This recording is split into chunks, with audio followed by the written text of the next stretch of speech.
Que le nom de l'Éternel soit glorifié en ce jour spécial où je m'adresse à notre peuple à travers la presse nationale et internationale. Nous savons tous qu'en ce moment, le Gabon traverse une crise multiforme. Il ne faudrait pas qu'on se leurre là-dessus à partir du moment où les valeurs commencent à être écrasées.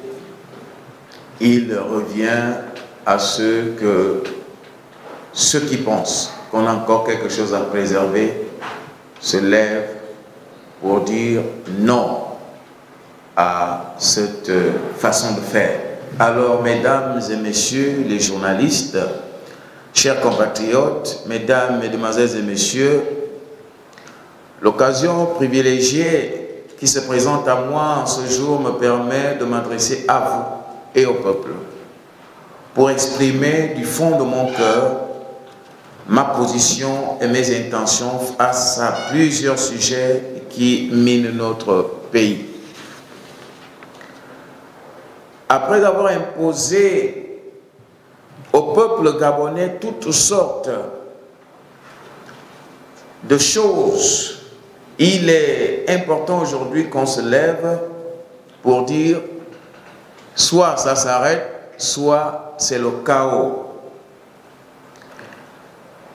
La parole de Dieu nous enseigne ceci dans Éphésiens 5:11. Et ne prenez pas, je cite, et ne prenez point part aux œuvres infructueuses des ténèbres, mais plutôt condamnez-les. Je ne saurais rester muet face à cette situation qui aura tendance à plonger notre pays dans la dérive et la confusion qui nous accable tous. Au point où nous nous posons la question de savoir si nos dirigeants ont encore un minimum de respect pour le peuple. Et comme je le disais, après avoir imposé au peuple gabonais toutes sortes de manœuvres misérabilistes, en le privant de tous les privilèges liés aux richesses du pays, il est question aujourd'hui de nous imposer l'homosexualité, qui n'est autre que le résultat d'une malédiction héréditaire dans une famille ou dans une communauté. Le Gabon est un pays riche où par la force des choses et par la malgouvernance, le peuple s'est retrouvé privé du confort. Les dirigeants et toute la classe politique de notre pays ne se sont pas limités à piller le Gabon des revenus de ses ressources, mais veulent maintenant piller ce qui nous reste de plus important, c'est-à-dire nos valeurs sur lesquelles se fonde notre culture. C'est un coup d'État culturel. Ce coup d'État culturel est l'imposition de l'homosexualité dans notre société. Le livre de Lévitique 18 au verset 22 dit ceci, je cite, « Tu ne coucheras point avec un homme comme on couche avec une femme, c'est une abomination. » Le coup d'État culturel opéré par la classe politique moribonde de notre pays a commencé par la dépénalisation de l'homosexualité au Gabon, à telle enseigne que cela va déjà être enseigné à nos enfants dès le bas âge. Cette moribondité, orchestrée par un ministère de l'Éducation nationale corrompu et obsolète, prétend permettre aux enfants d'avoir des décisions éclairées sur leur sexualité. Nous comprenons ici que cela vise qu'à faire de nos enfants des PD et des lesbiennes en préparation. Nous pouvons tous comprendre que l'objectif du gouvernement est de préparer le peuple à accepter le mariage homosexuel dans les prochaines années. Être homosexuel, nous le savons bien dans notre société, c'est avoir des carences hormonales. Les PD et les lesbiennes ont besoin de délivrance et de traitements appropriés pour leur permettre de redevenir des personnes normales. La parole de Dieu nous éclaire dans Romains, chapitre 1, verset 27, je cite. C'est pourquoi Dieu les a livrés à des passions infâmes, car leurs femmes ont changé l'usage naturel en celui qui est contre nature. Et de même, les hommes, abandonnant l'usage naturel de la femme, se sont enflammés dans leurs désirs les uns pour les autres, commettant homme avec homme des choses infâmes, et recevant en eux-mêmes le salaire que méritait leur égarement. Alors, la classe dirigeante de notre pays est en train d'orienter la jeunesse gabonaise vers une culture de débauche sexuelle, en introduisant dans le système éducatif la notion irrationnelle de la sexualité. On veut enseigner à nos enfants que la relation sexuelle peut se faire soit par l'introduction du pénis dans le vagin ou l'anus. Cette sexualisation de nos enfants est une pratique pédophile qui expose nos enfants au danger des pratiques malsaines depuis le bas âge, c'est-à-dire au pré-primaire.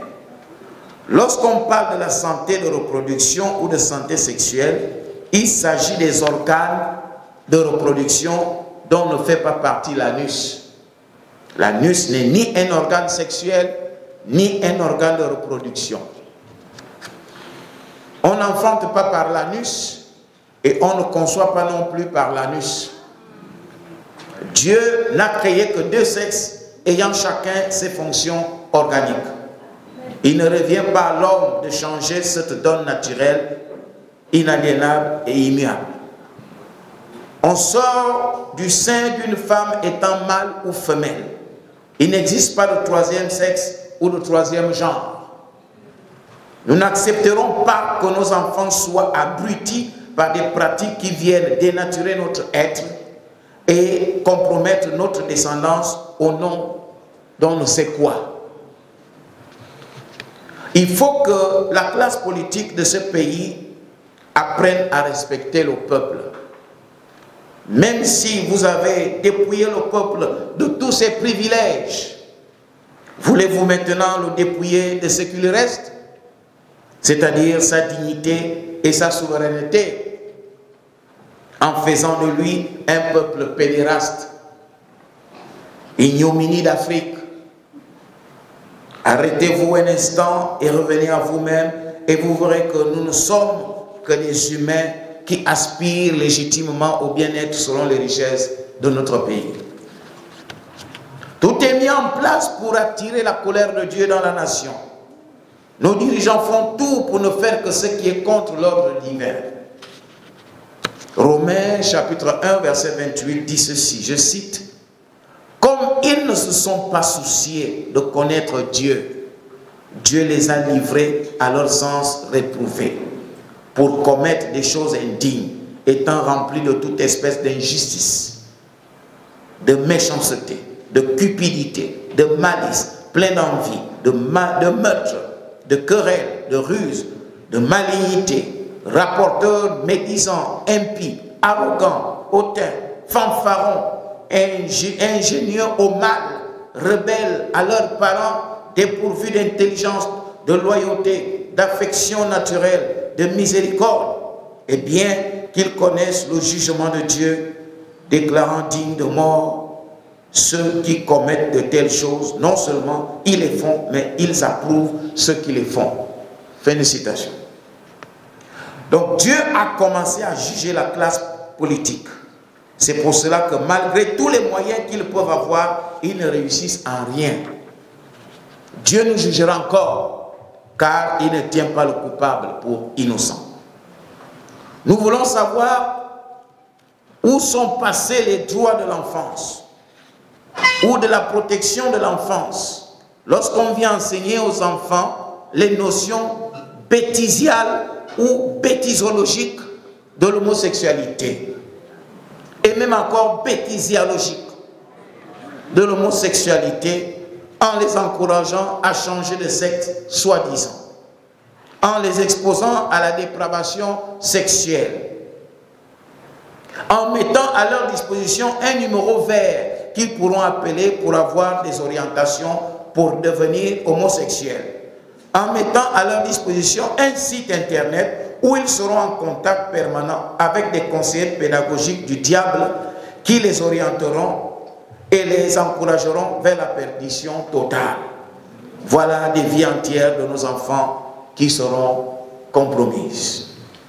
Le gouvernement, à travers le ministère de l'Éducation de la dérive sexuelle, veut faire de nos enfants des acculturés, des insensés, qui grandiront dans l'ignorancisme, en privant ainsi à nos familles cette heureuseté qui couronne le parcours d'un enfant équilibré dans la société. A-t-on besoin d'enseigner l'homosexualité à l'école ou de sexualité à nos enfants? Non, nous disons. Car les homosexuels aujourd'hui n'ont pas eu besoin d'aller à l'école pour apprendre à être des pédés ou des déséquilibrés.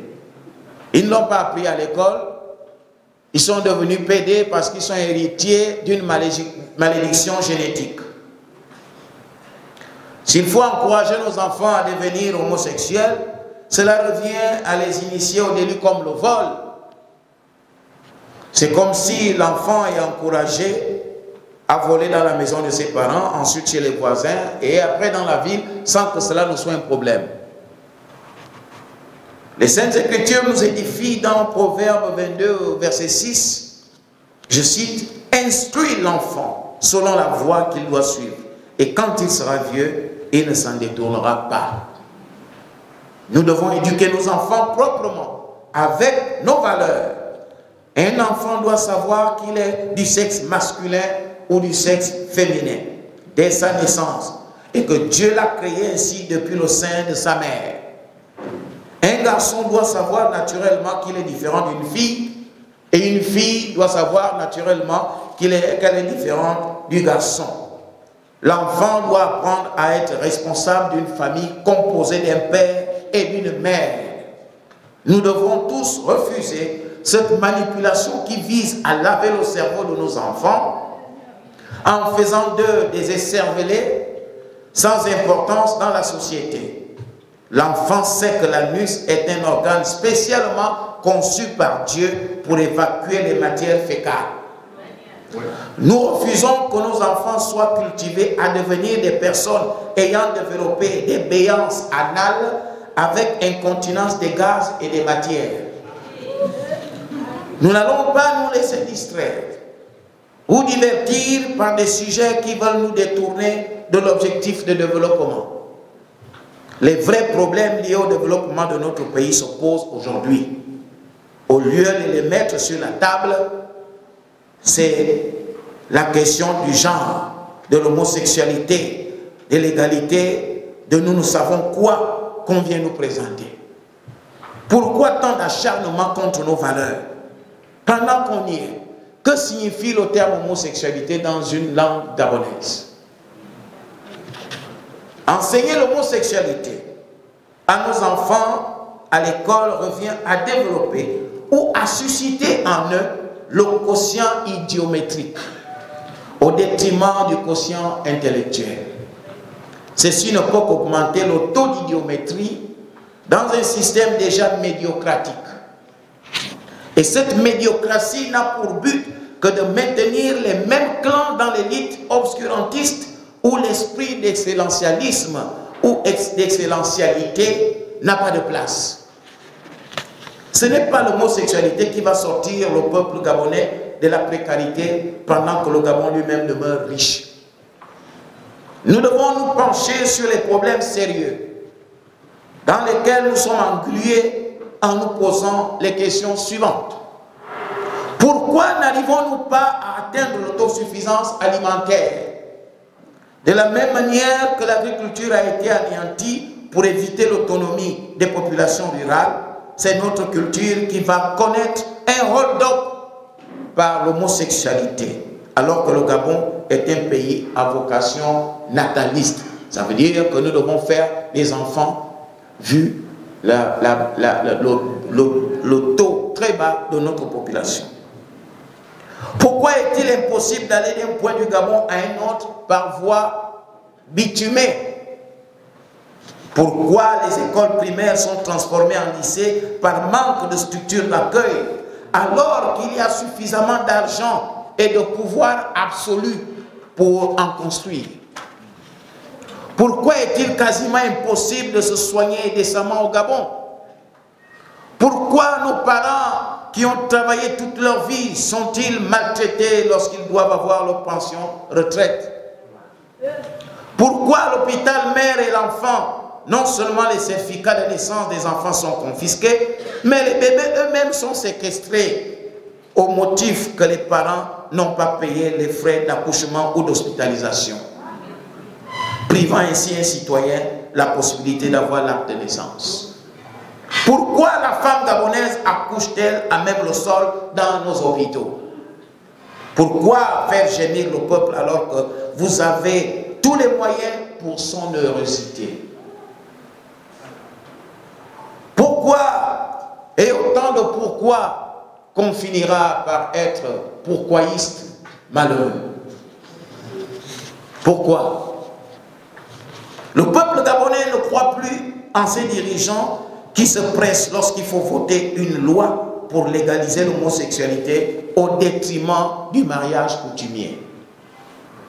Des dirigeants qui nous distraient à longueur de journée et à coups de discours creux, sans lendemain, et des programmes de société qui ne se concrétisent qu'à l'apprentissage de l'homosexualité à l'école dans un système en panne sèche d'inspiration académique et scientifique et avec une gouvernance conspiratiste.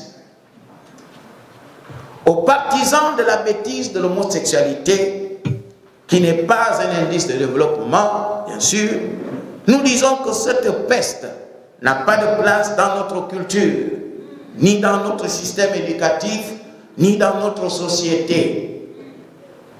À tous les alliés des républiques pédérastes, votre chauvinisme ne saurait être une ligne de conduite pour d'autres nations souveraines. C'est de ces pays pédérastes qu'a été inspiré le commerce triangulaire, la base de la mondialisation en général et de l'axe du mal contre l'Afrique en particulier.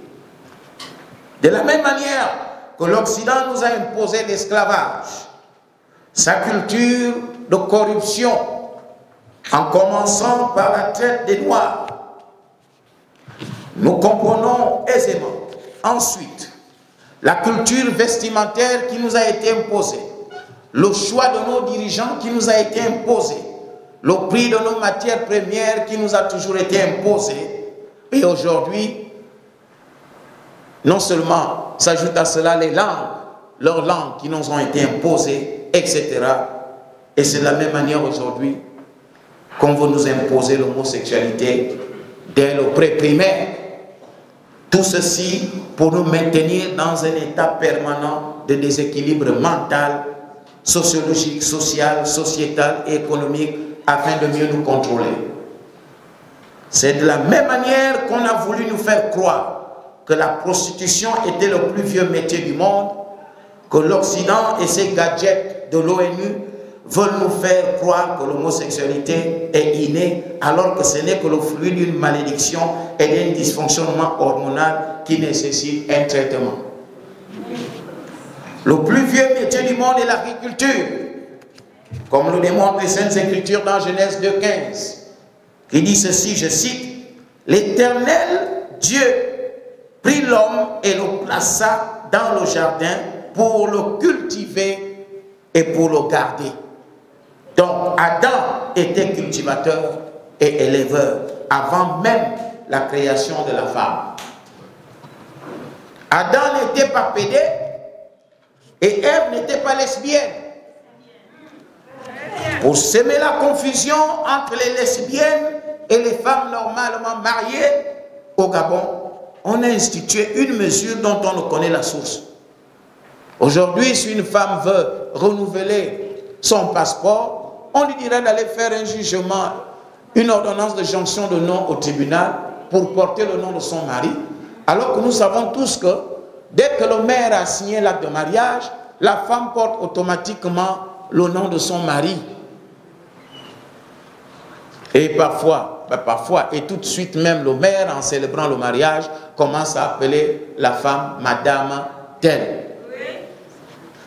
Au lieu que l'Occident et l'organisation de la francophonie ou francophonie et les agences moribondes de l'ONU, telles que l'UNESCO, le PNUD, tous ces actes de néocolonialisme qui n'apportent aucun développement en Afrique ou même dans notre pays, au lieu qu'ils viennent nous proposer des projets de développement durable avec des financements conséquents à l'appui pour nous construire des écoles, des routes, des hôpitaux, elles viennent nous proposer l'homosexualité. Quelle malédiction! Pour le Gabon, nous n'avons pas besoin d'une démocratie de façade, mais de la paix, de la justice, de l'équité et de la prospérité pour un meilleur vivre ensemble. À quoi sert une démocratie qu'on contemple à travers une vitrine? À quoi sert une démocratie sans respect de la justice et du corps judiciaire? À quoi sert une démocratie sans répartition équitable des richesses? À quoi sert une démocratie qui galvaude les droits des enfants et les droits des retraités? À quoi sert une démocratie qui clochardise et sacrifie la jeunesse sur l'autel de l'homosexualité et de la médiocratisation du système éducatif? À quoi sert une démocratie qui n'est basée que sur les nominations à tour de bras pendant que les problèmes de développement restent en berne? Comment comprendre que pendant que la jeunesse gabonaise attend les meilleures conditions de travail, les salles de classe non pléthoriques, il y en a même qui apprennent à même le sol, à Bambouchine, sous les hangars, qui ont des toitures trouées. Comment allons-nous enseigner l'homosexualité à ces enfants-là alors que ce n'est pas ça que ces enfants-là attendent? Pendant qu'ils attendent des équipements didactiques de pointe, c'est l'homosexualité qu'on vient leur présenter. Comment comprendre que la réponse de toutes les attentes pour l'épanouissement d'une jeunesse se résume à l'enseignement de l'homosexualité? Comment veut-on nous faire croire que l'épanouissement de la jeunesse gabonaise passe par l'initiation à l'homosexualité? Quelle honte! Quelle honte! Comment comprendre que l'inégalité devient de plus en plus grandissante dans notre société, pendant que ceux qui sont appelés riches, c'est-à-dire les pilleurs de l'État, sont toujours de plus en plus riches? Bref, des sujets qui contentent le maître. Nous verrons également aussi que, à mon humble avis, nous avons la possibilité de dire encore ou de faire encore quelque chose pour sauver notre pays. Et nous le ferons toujours pour éviter la malédiction sur la nation. Aussi, je demande à toutes les forces vives de la nation gabonaise de se lever en criant haut et fort dans les quartiers, les villages, les écoles et partout dans les familles en disant non à la malédiction nationale. Toutefois, nous savons que la classe politique a été embrigadée dans des compromis et qu'elle a toujours entretenu sa compassion démagogique vis-à-vis du peuple gabonais. Nous savons aussi que la société civile, dont les financements proviennent des organisations internationales pédérastiques, ne peut rien dire lorsqu'il s'agit des sujets sérieux des droits de l'homme. Elle préfère, cette société civile, entretenir la diversion de manière voilée en parlant de malgouvernance par-ci, de pollution par-là. Et quand il s'agit de parler des vrais problèmes, cette société civile-là se cache. Une société civile corrompue parce qu'elle veut contenter son maître néocolonialiste et néo-esclavagiste. Ainsi, j'appelle les syndicats de tous bords les communautés religieuses, tous les parents de la République, soucieux de l'avenir de nos enfants, à rejeter avec fermeté la peste homosexuelle et tout son corollaire. J'encourage tous les parents d'élèves à s'abstenir d'acheter le manuel satanique de la santé sexuelle et de la sexualisation des enfants mineurs.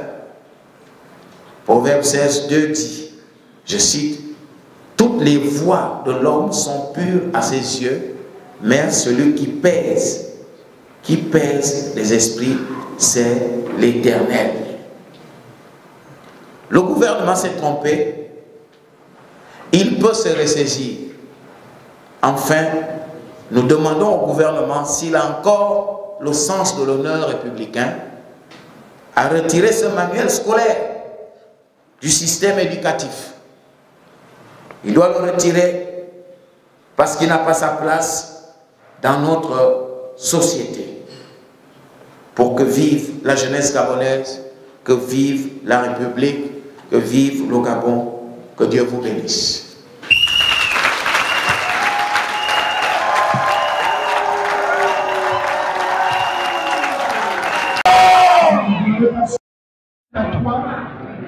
Et au troisième son de la trompette, on crie fort non à ce manuel dans notre système éducatif. On est d'accord? Oui. Prends ton souffle, prends ton souffle, prends ton souffle, prends ton souffle. Que les journalistes voient comment les murs, les Jéricho s'écroulent. Comment l'ennemi prend la fuite. Parce que ce qui se fait ce matin dans cette salle, c'est la délivrance de notre nation. Pour les personnes qui arrivent pour la première fois et ont un regard sur l'homme de Dieu, qui n'ont jamais vu le prophète Élie-Amina, bien-aimé, c'est une grâce pour nous. Une grâce pour la nation d'avoir un tel homme qui a été mis à part par le Seigneur. Prends ton souffle, prends ton souffle, prends ton souffle, prends ton souffle, prends ton souffle. Je commence à compter. 1, 2, 3.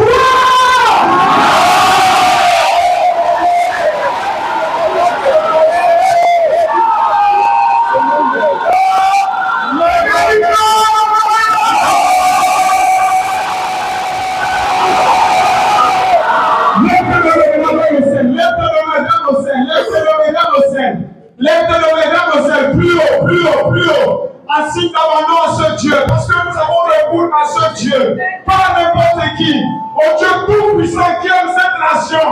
Alors tu vas crier, Père!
Je suis dans la joie.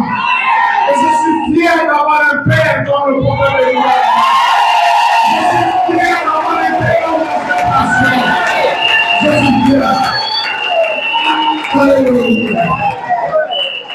Prenez place, s'il vous plaît. Et nous sommes dans la joie parce que nous savons une chose. Que les murs de Jéricho se sont écroulés ce matin. Alléluia. Alléluia. Bien-aimé, c'est un petit David qui a fait chuter Goliath.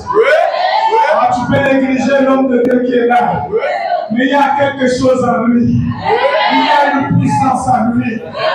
Alléluia. Gloire à Jésus. Ce n'est pas que la passion, mais nous sommes dans la réalité et la vérité. Gloire à Jésus. Alléluia. Alors, distingués invités, mesdames et messieurs les journalistes, nous venons d'écouter avec beaucoup d'attention l'allocution de notre Dieu, une allocution qui nous amène à nous délivrer de cette nation, de cette bêtise. Je résume. Après cette première partie, nous allons passer la parole aux journalistes pour la phase des questions-réponses. Donc, cette phase, nous allons d'abord laisser cette phase avec les journalistes. Ensuite, nous allons prendre 2 ou 3 questions dans le public. Bien, mesdames et messieurs les journalistes, vous avez la parole.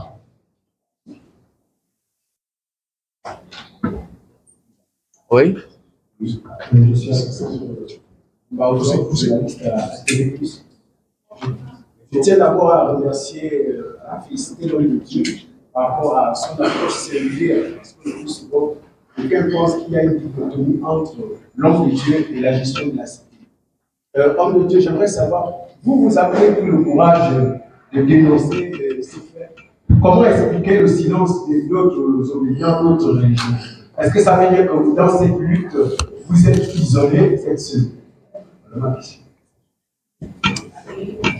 Ok. Je pense que pour la première phase, l'homme de Dieu prendra les 3 premières questions. Les 3 premières questions. D'accord? Les 3 premières questions. Il répond, ensuite nous allons continuer. D'accord? La deuxième question.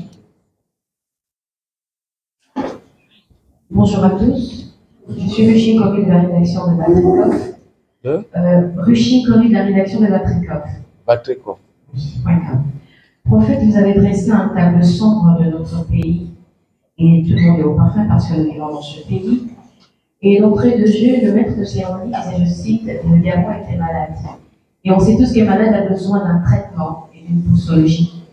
Alors, en l'état actuel des choses, il n'est plus question de dénoncer. Et en face de nous, on peut avoir des personnes qui estiment qu'à un moment donné, elles peuvent faire ce qu'elles veulent et ne compte à personne.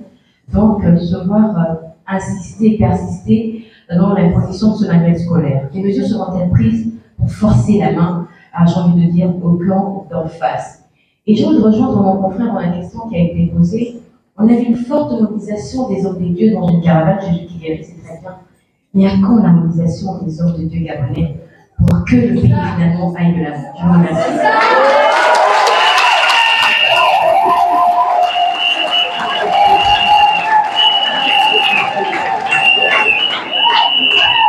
Alors, nous avons une 3e question et l'homme de Dieu va répondre et nous allons continuer avec la suite des questions. Bonjour. Ouais.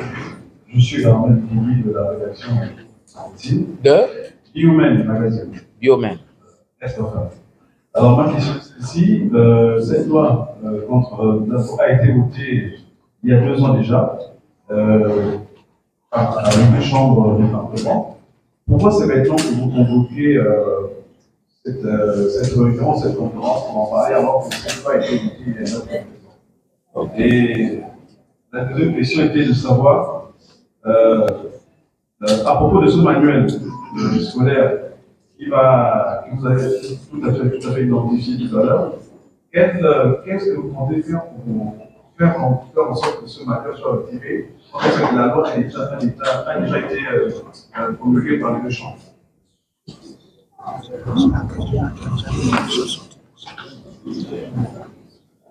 Ok. Merci pour ces questions qui viennent nous édifier tous. La question du journaliste de TV+, qui demande pourquoi le silence des autres, ce courage. Je dirais d'abord que je suis un citoyen et qui est né dans une famille d'un père et d'une mère, qui a reçu une éducation et qui pense que, en tant que Bantou, ces valeurs-là ne doivent pas être dépravées. Et en tant que chrétiens, nous ne pouvons pas laisser passer ça. Alors, si Effectivement, vous posez bien la question parce qu'il y a une différence entre le prophète Beningwa Bina qui s'exprime et quand l'Église s'exprime. Quelqu'un me disait que mais tu es en train de dire que l'Église est dans les compromis alors que toi-même tu es l'Église. Comment tu...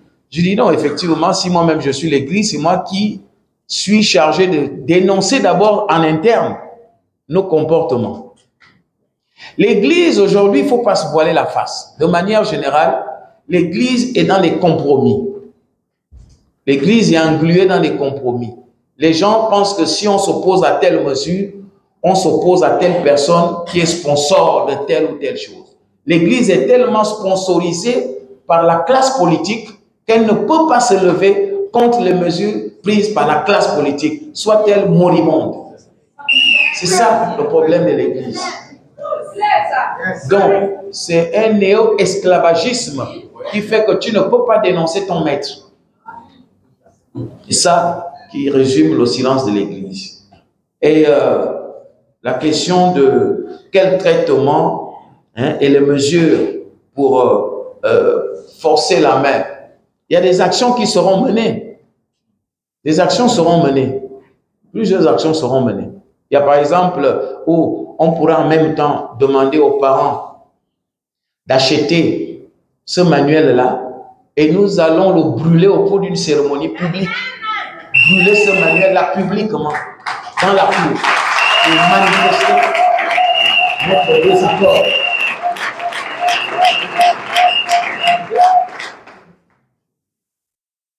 Donc, quelqu'un a parlé de la mobilisation qui a eu lieu, que les hommes de Dieu se sont mobilisés pour une campagne et que pourquoi pas se mobiliser. Ça rejoint ce que je viens de dire, que si la campagne est organisée avec des soutiens, bon, ce sera difficile d'être contre le soutien. Je ne sais pas si tu es assis sur une chaise. Je ne sais pas si tu es assis ou tu es assis là et tu prends toi-même c'est pas trop, un fer pour casser un pied de ta chaise. Je ne sais pas ce qui va t'arriver. Tu es assis en ce moment et toi-même tu casses un pied de la chaise ou bien tu casses la branche sur laquelle tu es assis. Je ne sais pas ce qui va t'arriver. Donc vous comprenez aisément que la mobilisation a des motivations qui ne sont pas... Le corps de Christ au Gabon est un corps de Christ aujourd'hui, un corps de Christ événementiel.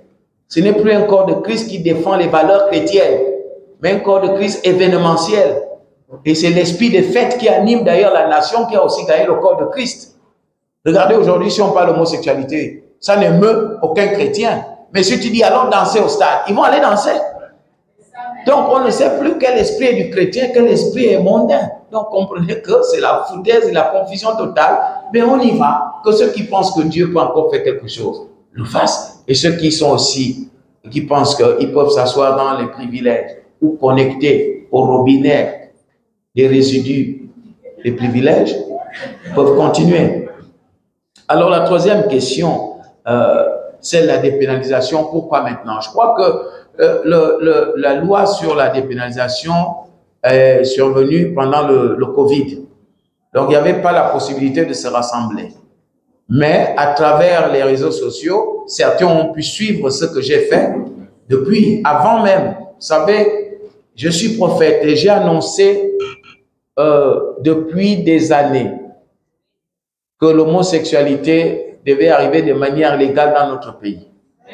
Il y en a qui ont pris ça à la légère et j'ai fait cela pendant plus de 5 ans, jusqu'en 2019 même, où j'ai continué à le dire, au point où ceux qui ont suivi savent que ça avait été annoncé et que ce n'était pas bien pour notre société. Donc, nous avons toujours dénoncé cela et nous n'allons pas nous arrêter. Tant que la parole de Dieu nous pousse à le faire, nous le ferons, puisqu'il s'agit de l'avenir de nos enfants. Vous savez, le plan de ces gens-là, c'est comme lorsqu'on prépare des terroristes. Les terroristes sont préparés depuis l'âge de 6 ans, 7 ans dans les madrasas pour qu'ils grandissent avec l'idée qu'ils doivent, la mort ne sert plus à rien, c'est un martyr. Alors, moi j'ai suivi attentivement. Le journaliste de quel... Congo News. Merci. Alors, j'ai suivi avec grande attention votre laïus tout à l'heure sur l'homosexualité, la pédérastie et autres. Alors, moi, j'ai une question parce que vous sembliez dénoncer. Ils ne sont même pas parce que vous dénoncez de façon assez claire l'instrumentalisation de l'Église par quelques politiques et également la société civile par quelques organisations internationales. Alors, ma question est la suivante. Est-ce que vous ne craignez pas, à l'état actuel des choses, de vous retrouver seul dans la dénonciation? Ok. Merci. Je commence.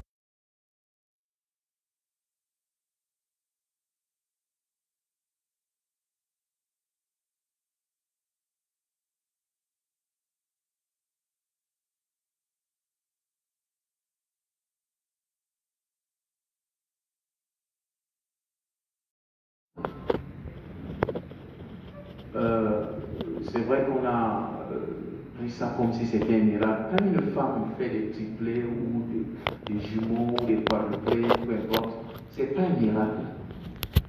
C'est plutôt à la fois qui est un miracle. C'est toi qui es né seul qui es champion. On est seul.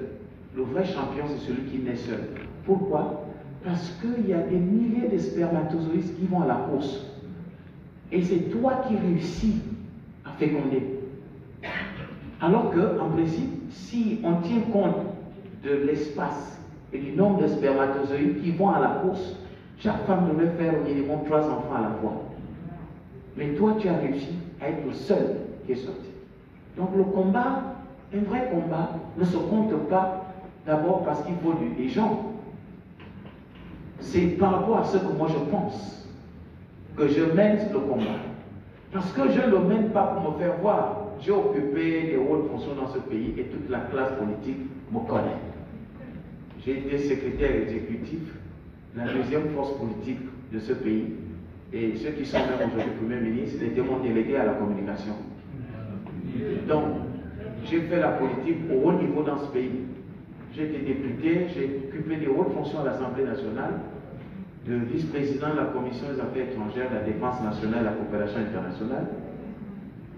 J'ai occupé des hautes fonctions dans l'administration gabonaise, le directeur des sociétés parapubliques et autres. Je n'ai pas de complexe. C'est de là que Dieu me retire pour me dire, tu quittes la politique pour me servir à plein temps. Donc quand je parle de Dieu, je ne le fais pas pour me faire voir. Déjà, je suis très populaire chez moi à Denguila, donc je n'ai pas besoin d'être populaire.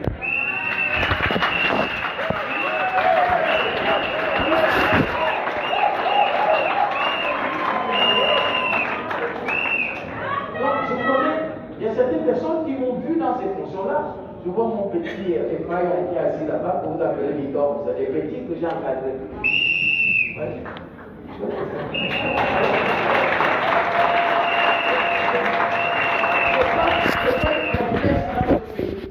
Quand je parle des convictions chrétiennes, parce que je suis un enfant de l'Alliance chrétienne. Et à l'Alliance chrétienne, on nous a appris la rigueur. La rigueur. C'est là-bas qu'on nous a appris à mettre sous discipline les gens qui commettent des péchés qui donc, je n'ai pas peur parce que je ne dois rien à personne et je n'offense personne. Je ne dis personnellement sur personne. Je dis la parole de Dieu dit que tu ne coucheras pas avec un homme comme on couche avec une femme. C'est une abomination. Je me base sur la parole. Maintenant, si les hommes pensent que ça peut se faire, c'est leur problème, mais moi je maintiens ce que Dieu dit. Et dans ma marche avec Dieu, mon numéro matricule, c'est Acte 5:29. Vaudrait mieux craindre Dieu que craindre les hommes. Vous devez obéir à Dieu, obéir aux hommes. Ça, c'est mon numéro matricule dans le ministère. Parce que cette jeunesse qu'on est en train de pervertir aujourd'hui, après avoir fait de la jeunesse un bétail électoral, on va en faire maintenant un bétail homosexuel. La jeunesse est sacrifiée dans notre pays. Nous ne devons pas avoir peur de le dire. Nous devons dire ce qu'il faut pour la justice. Dieu nous dit, ne faites pas ce qui est bon, mais ce qui est juste. Parce que ce qui est juste est ce qui est de Dieu. Maintenant, ce qui est bon, c'est quand tu tires la couverture de ton côté, tu dis c'est bon. Même si l'autre n'a pas de couverture, mais pour toi c'est bon. Mais Dieu veut qu'on fasse ce qui est juste. Et ce qui est juste est équitable. Et c'est ce qui plaît à Dieu. Donc nous ne nous basons pas dessus ce que les gens pensent. Est-ce que nous y arriverons pas? Non. Nous continuons à faire l'œuvre de Dieu, à dire ce que Dieu nous dit de dire, à annoncer la bonne nouvelle. La bonne nouvelle, c'est quoi? Il y a un pasteur qui me dit, tu ne dois pas parler comme ça, tu vois la mission de l'église, c'est la bonne nouvelle. Et je lui dis, mais tu ne comprends rien de la bonne nouvelle. La bonne nouvelle, c'est annoncer ce qui est contre le péché. Dénoncer le péché. C'est ça la bonne nouvelle pour amener les gens sur le droit chemin. C'est important. Et j'étais obligé de lui dire, mais attention, les gens pensent que le chrétien, c'est celui qui a appris. Pour revenir à la question sur la politique. Un homme de Dieu qui était venu me voir pour me dire comment je me réponds, parce que je suis de ceux qui pensaient que la politique c'est le monde. Moi j'enseigne à mon église, j'encourage les chrétiens que tu ne peux pas avoir la Bible où il y a David, Akab et Salomon, qui sont les enfants de Dieu qui ont fait la politique, et toi tu dis que c'est pour le monde. C'est pour ça que le monde gouverne. Pourquoi? Parce que nous prophétisons en faveur du monde. Et quand on dit, tu veux devenir député, dit c'est pour le monde. Tu dois avoir des grands postes, c'est pour le monde. Alors vous prophétisez en faveur du monde, c'est pour ça que le monde nous domine. Même quand ton frère est élevé en dignité, c'est toi qui commences à le soupçonner même dans l'église. Vous dites, ah, est-ce qu'il n'est plus de l'autre côté? Vous savez, je n'étais rien avant d'être chrétien. J'ai obtenu toutes les hautes fonctions dans ma vie, après avoir donné ma vie à Jésus. Et je n'ai jamais été dans des compromis, malgré les propositions, d'entrer dans les loges. J'ai souvent dit, vous prenez votre poste, je retourne manger le riz blanc. Parce que je suis un gars du quartier, je ne suis pas un bourgeois.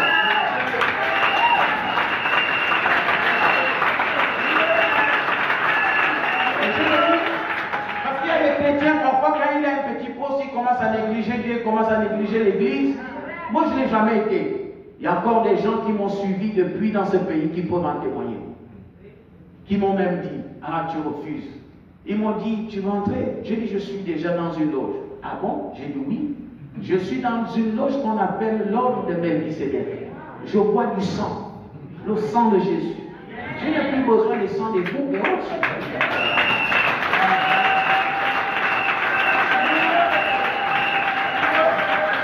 J'ai toujours exprimé ma chrétienté haut et fort. C'est pas aujourd'hui que je vais laisser.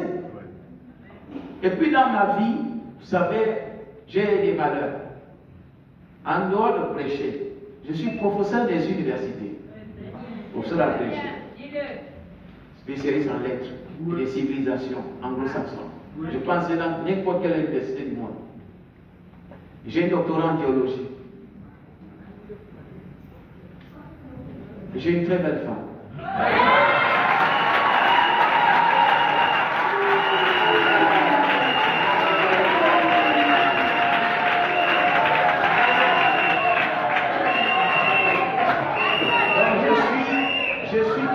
Complet et très équilibré. Donc, les chrétiens ne doivent pas penser que la politique, c'est à l'extérieur. La politique, c'est l'affaire des enfants de Dieu. Ça fait mal. Regardez le mal de l'Église aujourd'hui. C'est que l'Église pense qu'elle existe pour elle-même. Voilà l'erreur de l'Église.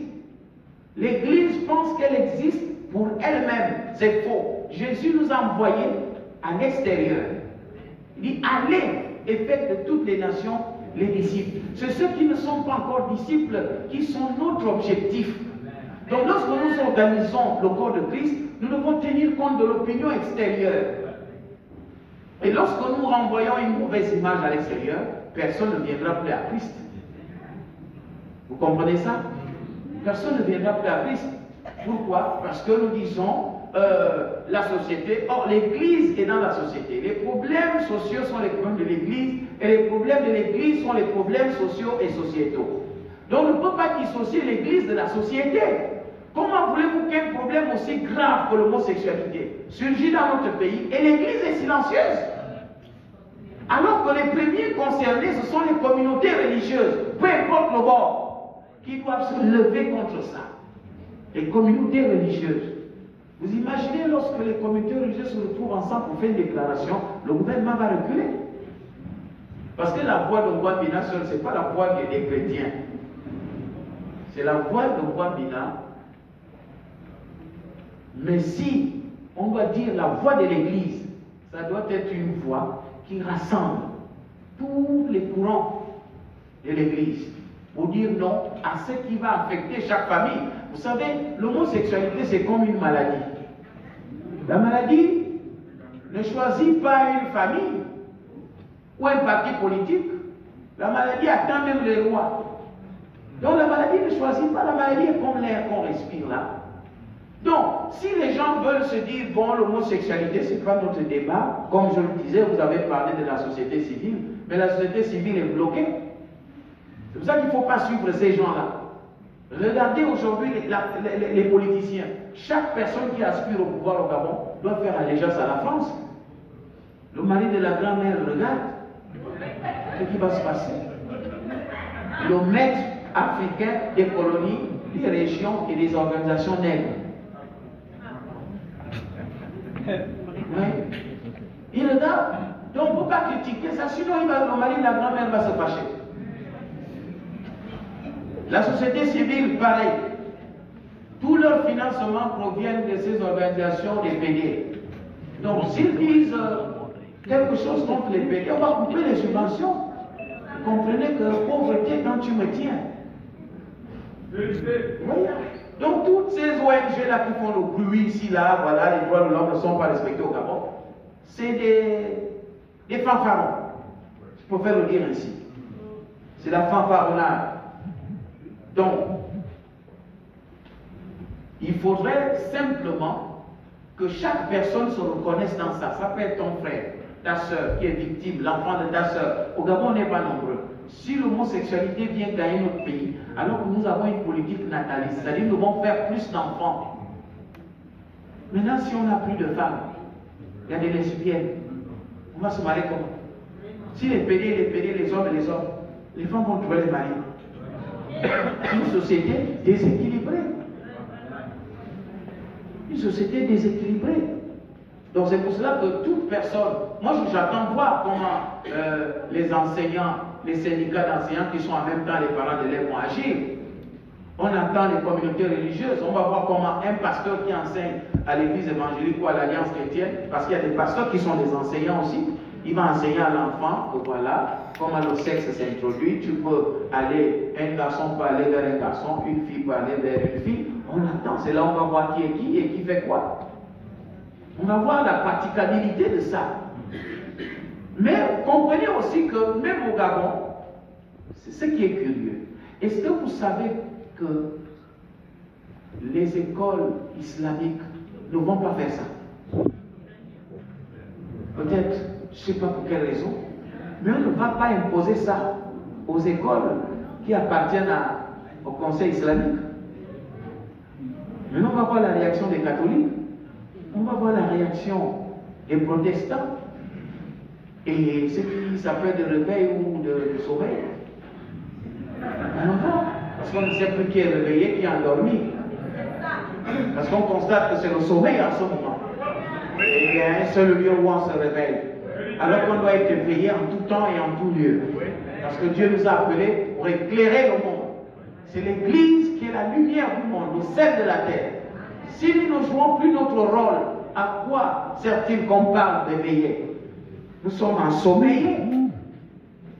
Nous sommes dans un système sommeillogène.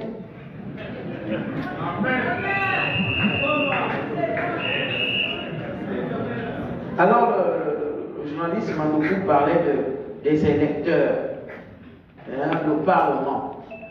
Mais simplement, vous savez, ces gens-là, ils ne disent jamais les tournées parlementaires que vous voyez là. Aucun député ne va aller dire dans son village, dans sa circonscription, que là où je suis là, je vote les lois pour que les hommes couchent avec les hommes. On va le rejeter. Ils vont dire autre chose, ils vont raconter, oui, ça va bien, Libreville va bien. Et puis comme ils ont précarisé et clochardisé les populations, quand les populations viennent, il n'y a plus d'agriculture. Les populations rurales sont clochardisés, sont des grabataires à la limite, grabatérisés. Donc lui, c'est que quand le député finit de parler, là, la conclusion c'est 2000 francs, et puis on va boire au Mosumbo. Donc on ne peut pas aller dire ça. Même le manuel scolaire là, qui va aller expliquer ça au village? Il parle de manière voilée. Mais si les populations étaient au courant de la réalité des choses, ils rejetteraient ces députés, ces parlementaires partisans des PD là. C'est un parlement pédérastique.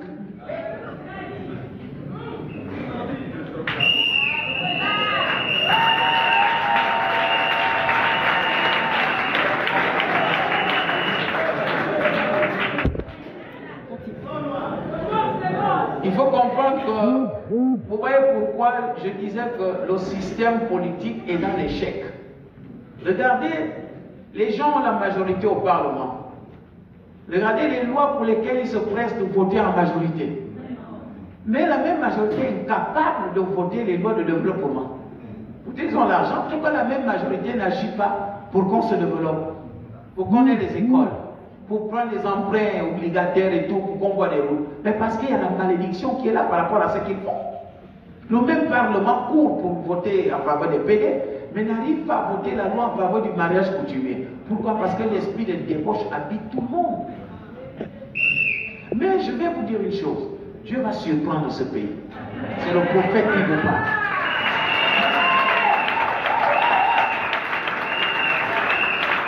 Il y a quelque chose qui va se passer dans ce pays, que toi et moi, nous serons là pour dire oui, ça c'est Dieu. Vous savez, l'homme, lorsqu'il fait des choses, à un moment donné, le pouvoir monte tellement dans la tête de l'homme qu'il oublie Dieu. On ne savait même pas qu'après la mort d'Obama et sa femme dans ce pays, le Gabonais devait encore être arrogant. Alors que c'était une leçon d'humilité que Dieu voulait nous donner. Mais on n'a pas compris ça. Mais attendez, vous allez avoir une leçon d'humilité dans ce pays. Et tout œil verra que ça, il n'y a que Dieu pour faire ça. Quand les hommes de Dieu parlent, on se dit, bon, on parle parce que peut-être c'est par émotion. Moi, je n'ai pas d'émotion. Je vous ai bien dit là que j'ai une belle femme, donc je suis équilibré. Je n'ai pas d'émotion. Je parle clairement pour dire que Dieu a un plan pour le Gabon. Que ce n'est pas le plan des hommes qui va s'accomplir dans ce pays. C'est le plan de Dieu qui va s'accomplir dans ce pays. Même ceux qui pensent qu'ils sont là par la force. Non, ils sont là parce que Dieu accorde encore le temps qu'il faut. C'est comme le souffle. À un moment donné, tu le recherches. Et pourtant, il est à la disposition de tout le monde. Mais il y en a pour qui ce souffle-là manque. Hein? On met l'oxygène, alors qu'il est dans une salle où il y a l'air. Mais pourquoi l'oxygène encore? Hein? Donc Dieu réserve toujours une respiration spéciale pour le peuple. Le peuple gabonais va respirer.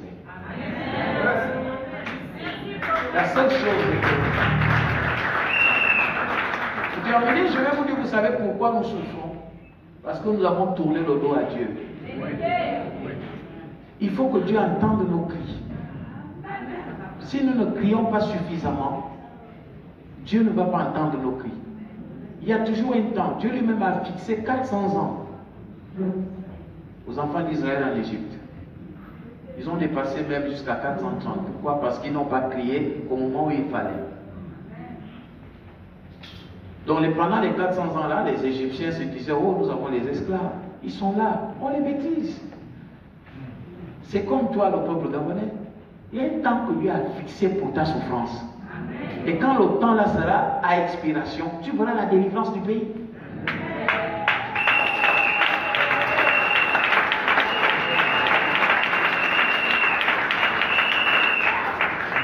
C'est pas une affaire d'homme, c'est pas une affaire que voilà, Ouamina dit. Non, je vous parle, je suis prophète. Et c'est pas un homme qui m'a appelé. C'est Dieu qui m'a appelé. Je disais à certaines autres personnalités qui m'ont parlé, on s'est croisés, et puis ils me disent, mais toi, tu n'étais pas au stade, qu'est-ce qui se passe? Je dis non, je ne t'ai pas associé. Je ne t'ai pas associé. Si je ne t'ai pas associé, ce n'est pas la faute d'un homme, c'est Dieu qui n'a pas voulu. Donc je ne vais pas indexer quelqu'un. Parce que je ne vis pas de ça. Vous voyez, il y a certaines, si mon équipe média vous montre, je remplis des stades à l'extérieur. J'ai rempli le stade à Madoï, j'ai des références. En Afrique du Sud, au FNB Senior. Je fais ça. Je fais ça.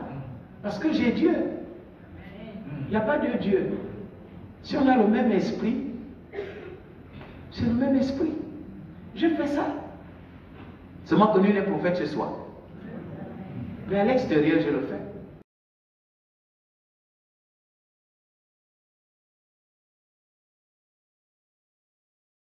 Pour elle, voilà l'erreur de l'Église. L'Église pense qu'elle existe pour elle-même. C'est faux. Jésus nous a envoyés à l'extérieur.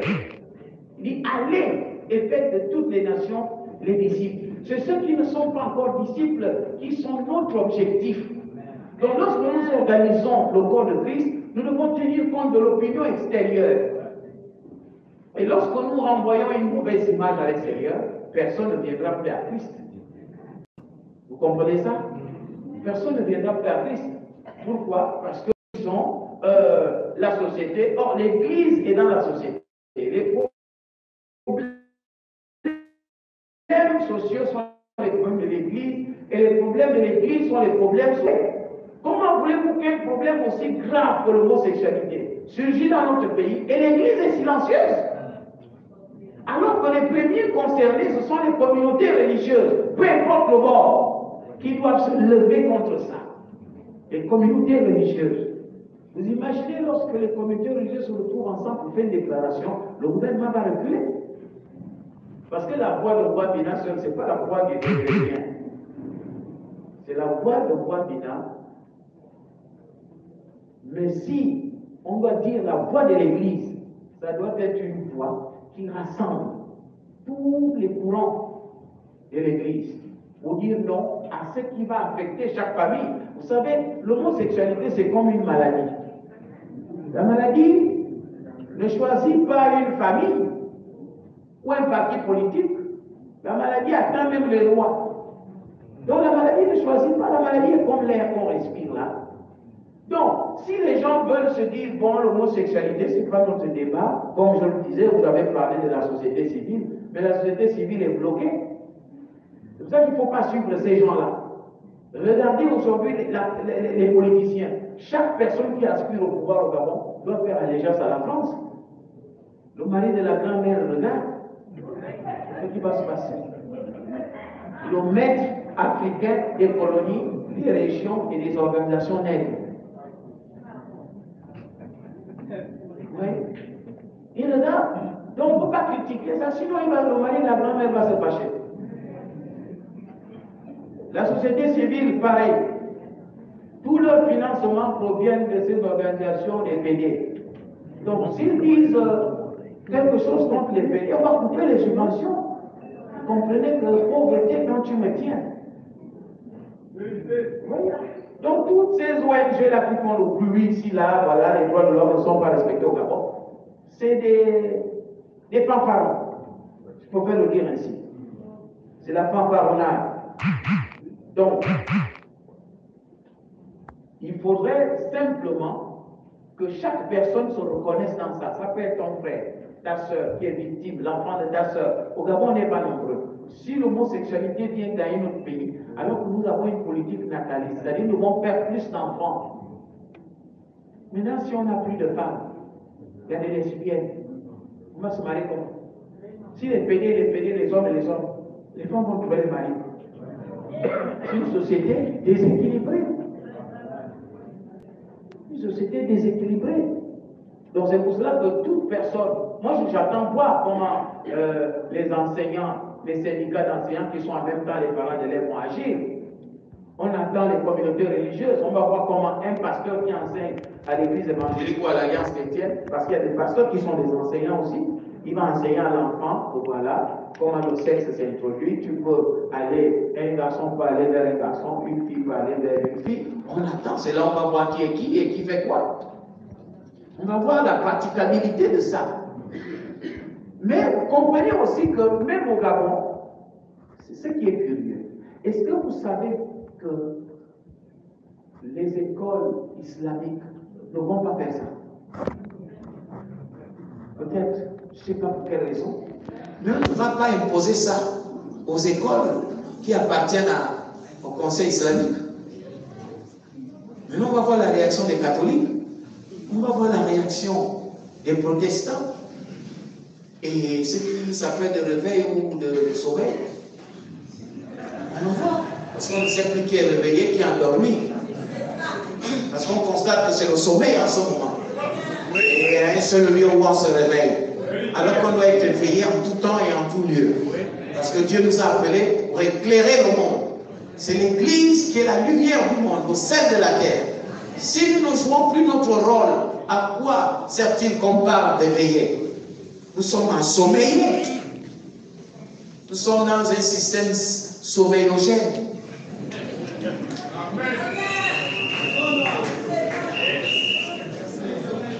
Alors, le journaliste m'a beaucoup parlé des électeurs, le Parlement. Mais simplement, vous savez, ces gens-là, ils ne disent jamais les tournées parlementaires que vous voyez là.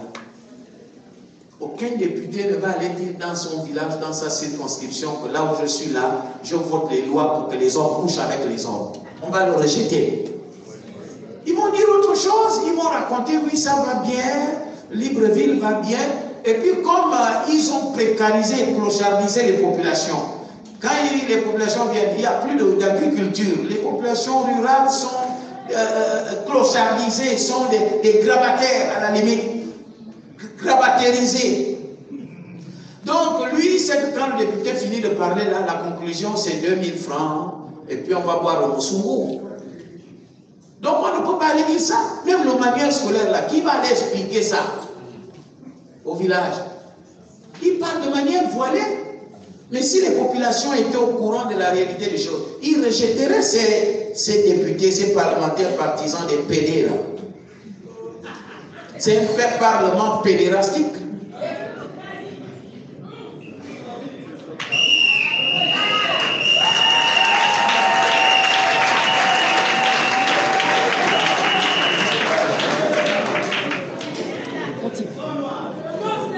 Il faut comprendre que, vous voyez pourquoi je disais que le système politique est dans l'échec. Regardez, les gens ont la majorité au Parlement. Regardez les lois pour lesquelles ils se pressent de voter en majorité. Mais la même majorité est incapable de voter les lois de développement. Ils ont l'argent, pourquoi la même majorité n'agit pas pour qu'on se développe, pour qu'on ait les écoles, pour prendre les emprunts obligataires et tout, pour qu'on voit les routes? Mais parce qu'il y a la malédiction qui est là par rapport à ce qu'ils font.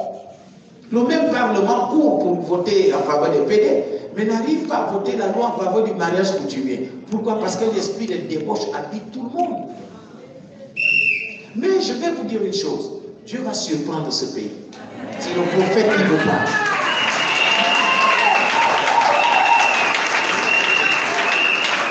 Il y a quelque chose qui va se passer dans ce pays, que toi et moi, nous serons là pour dire oui, ça c'est Dieu. Vous savez, l'homme, lorsqu'il fait des choses, à un moment donné, le pouvoir monte tellement dans la tête de l'homme qu'il oublie Dieu. On ne savait même pas qu'après la mort d'Omar Bongo et sa femme dans ce pays, le Gabonais devait encore être arrogant. Alors c'était une leçon d'humilité que Dieu voulait nous donner. Mais on n'a pas compris ça. Mais attendez, vous allez avoir une leçon d'humilité dans ce pays. Et tout œil verra que ça, il n'y a que Dieu pour faire ça. Quand les hommes de Dieu parlent, on se dit, bon, on parle parce que peut-être c'est pas l'émotion. Moi, je n'ai pas d'émotion. Je vous ai bien dit là que j'ai une belle femme, donc je suis équilibré. Je n'ai pas d'émotion.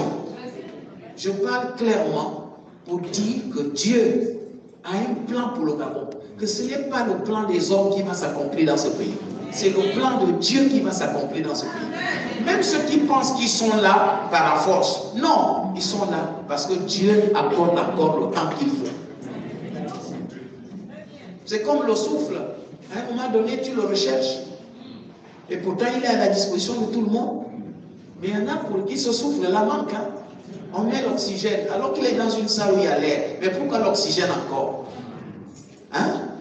Donc Dieu réserve toujours une respiration spéciale pour le peuple. Le peuple gabonais va respirer. La seule chose que je peux. Pour terminer, je vais vous dire, vous savez pourquoi nous souffrons? Parce que nous avons tourné le dos à Dieu. Il faut que Dieu entende nos cris. Si nous ne crions pas suffisamment, Dieu ne va pas entendre nos cris. Il y a toujours un temps. Dieu lui-même a fixé 400 ans aux enfants d'Israël en Égypte. Ils ont dépassé même jusqu'à 430. Pourquoi? Parce qu'ils n'ont pas crié au moment où il fallait. Donc pendant les 400 ans-là, les Égyptiens se disaient, oh, nous avons les esclaves. Ils sont là, on les maîtrise. C'est comme toi, le peuple gabonais. Il y a un temps que Dieu a fixé pour ta souffrance. Et quand le temps là sera à expiration, tu verras la délivrance du pays.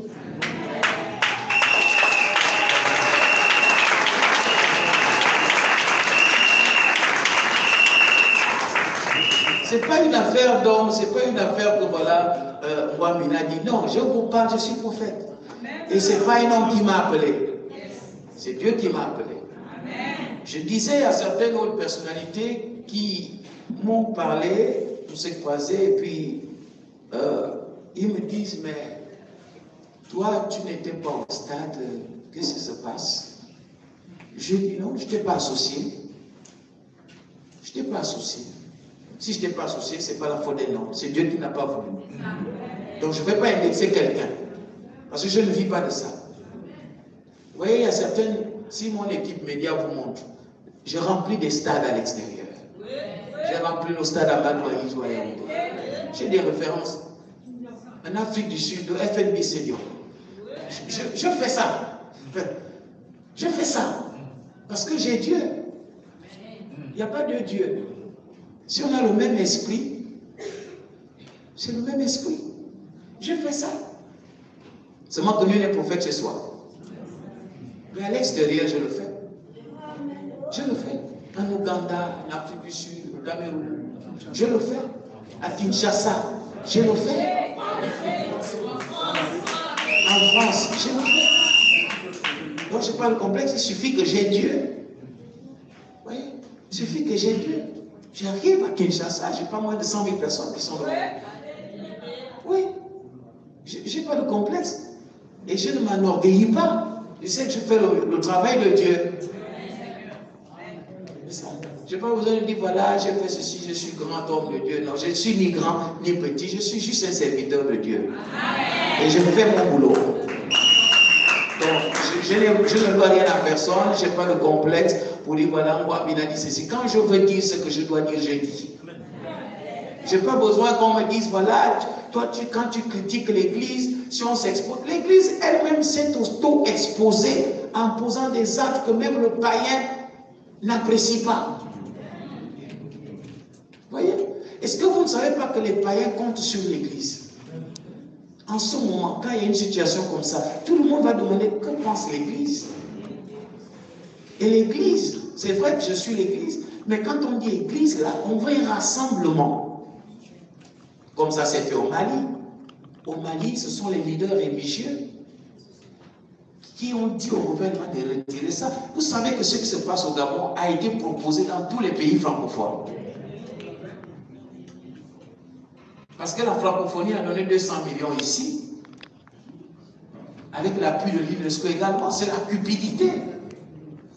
Et les gens ont peur des postes, je ne sais pas trop de quoi. Et c'est au Gabon qu'on vient expérimenter ça. Pendant qu'au Mali on refuse, au Burkina on a refusé, en Côte d'Ivoire même aussi, au Cameroun c'est encore pire. Là-bas ils n'en discutent pas. Mais c'est chez nous qu'on impose l'inacceptable. Mais comptez sur nous, hein. On va toujours parler. On va toujours parler. C'est pour ça que j'encourage tous ceux qui ont la voix de parler. Parler. Parler. Dénoncer. La parole de Dieu nous dit de dénoncer. Qui ne dit mot consent. Éphésiens 5, 11 dit ne prenez pas part aux œuvres infructueuses. Tu sais, quand tu ne dénonces pas, tu prends part aux œuvres infructueuses. Dénoncez dans nos familles. Dénoncez cela dans les réunions de mariage. Même si ce n'est pas à l'ordre du jour. Tu dis, il y a un problème au Gabon. Que chacun de vous fasse attention. Évitons que nos enfants ne soient des pédés. Il faut parler dans les familles. Contrôler les manuels des enfants, les cahiers des enfants. Contrôler les dessins animés des enfants. Parce que le message passe déjà aussi dans les dessins animés. Contrôler tout. Contrôler les enfants. L'heure est grave. Mais je sais que la main de Dieu est sur le Gabon.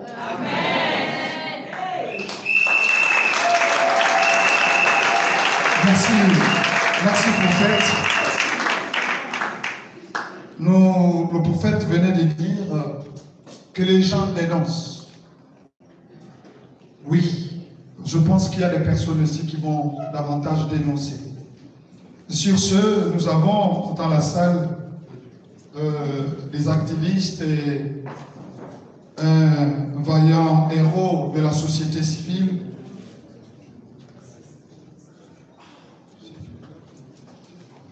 Le prophète a répondu à votre question. Oui, c'était. C'était sûr, elle a parlé de. Ça veut parler. Ah, le changement de la classe politique. Ah oui, mais vous savez, ah oui, très bonne question. Deux minutes, Ouais. 2 minutes. Nous n'avons plus assez. Non, laissez-moi terminer cette question, elle est très importante. Vous savez, la classe politique au Gabon, elle est unique. Il n'y a pas d'opposition, il n'y a pas de majorité. La classe politique au Gabon, elle est unique. C'est juste une organisation interne de la classe politique où les gens ont dit, bon, vous allez faire semblant d'être opposants et vous restez là. L'essentiel, c'est que nous puissions gérer le pays. C'est ça.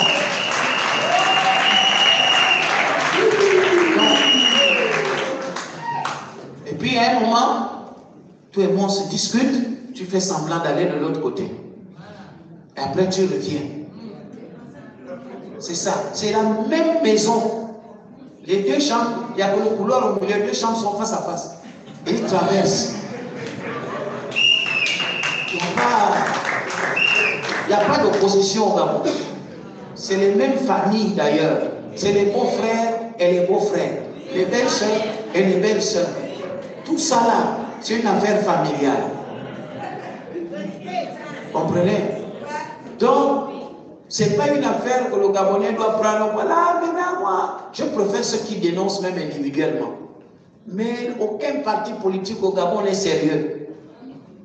Aucun. Tout cela, quand ils tiennent des réunions, ils dispatchent les t-shirts parce qu'ils n'ont pas de membres.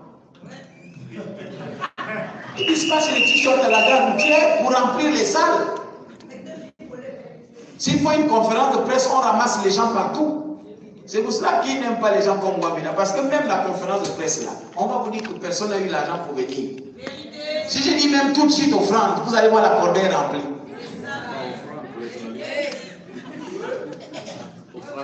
Personne n'est payé pour venir. Il suffit de dire qu'il y a conférence de presse du prophète, ça vient. Vous voyez? Parce que l'église est plus puissante que le parti politique. C'est pour cela que la classe politique joue. Il n'y a pas de politicien sérieux. Aucun politicien n'aime le Gabon. Il ne faut pas rêver. Ne rêvez pas. Aucun politicien n'aime le Gabon. Ne rêvez pas. Ne rêvez pas. Le politicien est le plus hypocrite qui soit. Ils sont tous des démagogues. Quand il vient critiquer le jour, le soir, il se retrouve. Tu as suivi mon discours là. Ça a été là. Oui, c'est bon, pousse là-bas parce que ils sont tous là pour noyauter les gens, pour que les gens ne soient pas trop libres. Il faut maintenir. Est-ce que vous ne savez pas que la misère et la pauvreté sont entretenues? Qu'est-ce qui marche au Gabon pour rendre les gens autonomes? L'agriculture, c'est où? Rien. Tout ce qui doit rendre les gens autonomes doit être banni. C'est pour ça qu'on est même contre les hommes de Dieu. Parce que l'homme de Dieu prêche la vérité. En fait, les vrais. Parce qu'on tue les prophètes comme au Gabon, comme à Jérusalem. Il n'y a pas que le fusil ou... Hein, on les corps. Ils se taisent. c'est aussi la mort. C'est ça. C'est pour ça que vous voyez de manière claire qu'il y a un problème aussi grave arrivé dans la nation. Il n'y a rien. Allez-y comprendre. Ils ont été tués. Jérusalem, Jérusalem. Toi qui lapides les prophètes de Dieu. C'est ça.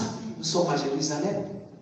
Donc, faut pas, la classe politique, elle est moribonde. Et cette moribonditude se fait en sorte qui veut entraîner les gens dans l'ignorancisme qui consiste à garder les uns toujours au-dessus des autres. Lorsque tu vois un petit 2000 francs arriver au village, tu te dis que c'est beaucoup pour toi, alors comme tu peux en gagner plus en faisant l'agriculture. Pourquoi ne pas aller donner des machettes aux gens que d'aller leur donner des villes? De nous distribuer des machettes pour que les gens fassent les plantations. Ils vont se développer ici. Mais personne ne le fera, parce que si je viens faire un meeting politique au village et toi tu as la plantation, qui va m'écouter? C'est pour ça que l'autonomisation est impossible à l'heure. Il faut que tout le monde soit collé au sein. Et tous ces gens-là sont comme ceux qui crient là, opposant. C'est comme un enfant, quand tu le branches au sein, il crie. Dès que tu le branches, il fait quoi? Il s'éteint.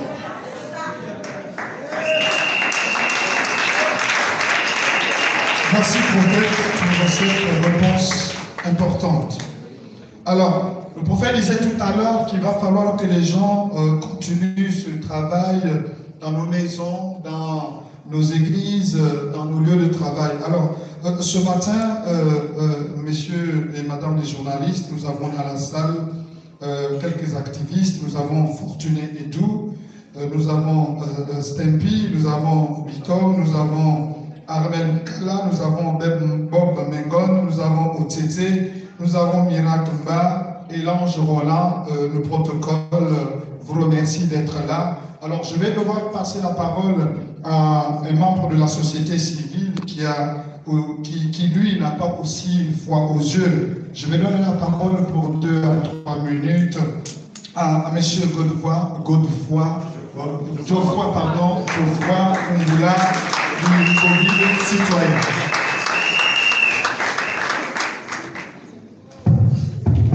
Ok, 4 minutes. J'active mon chrono.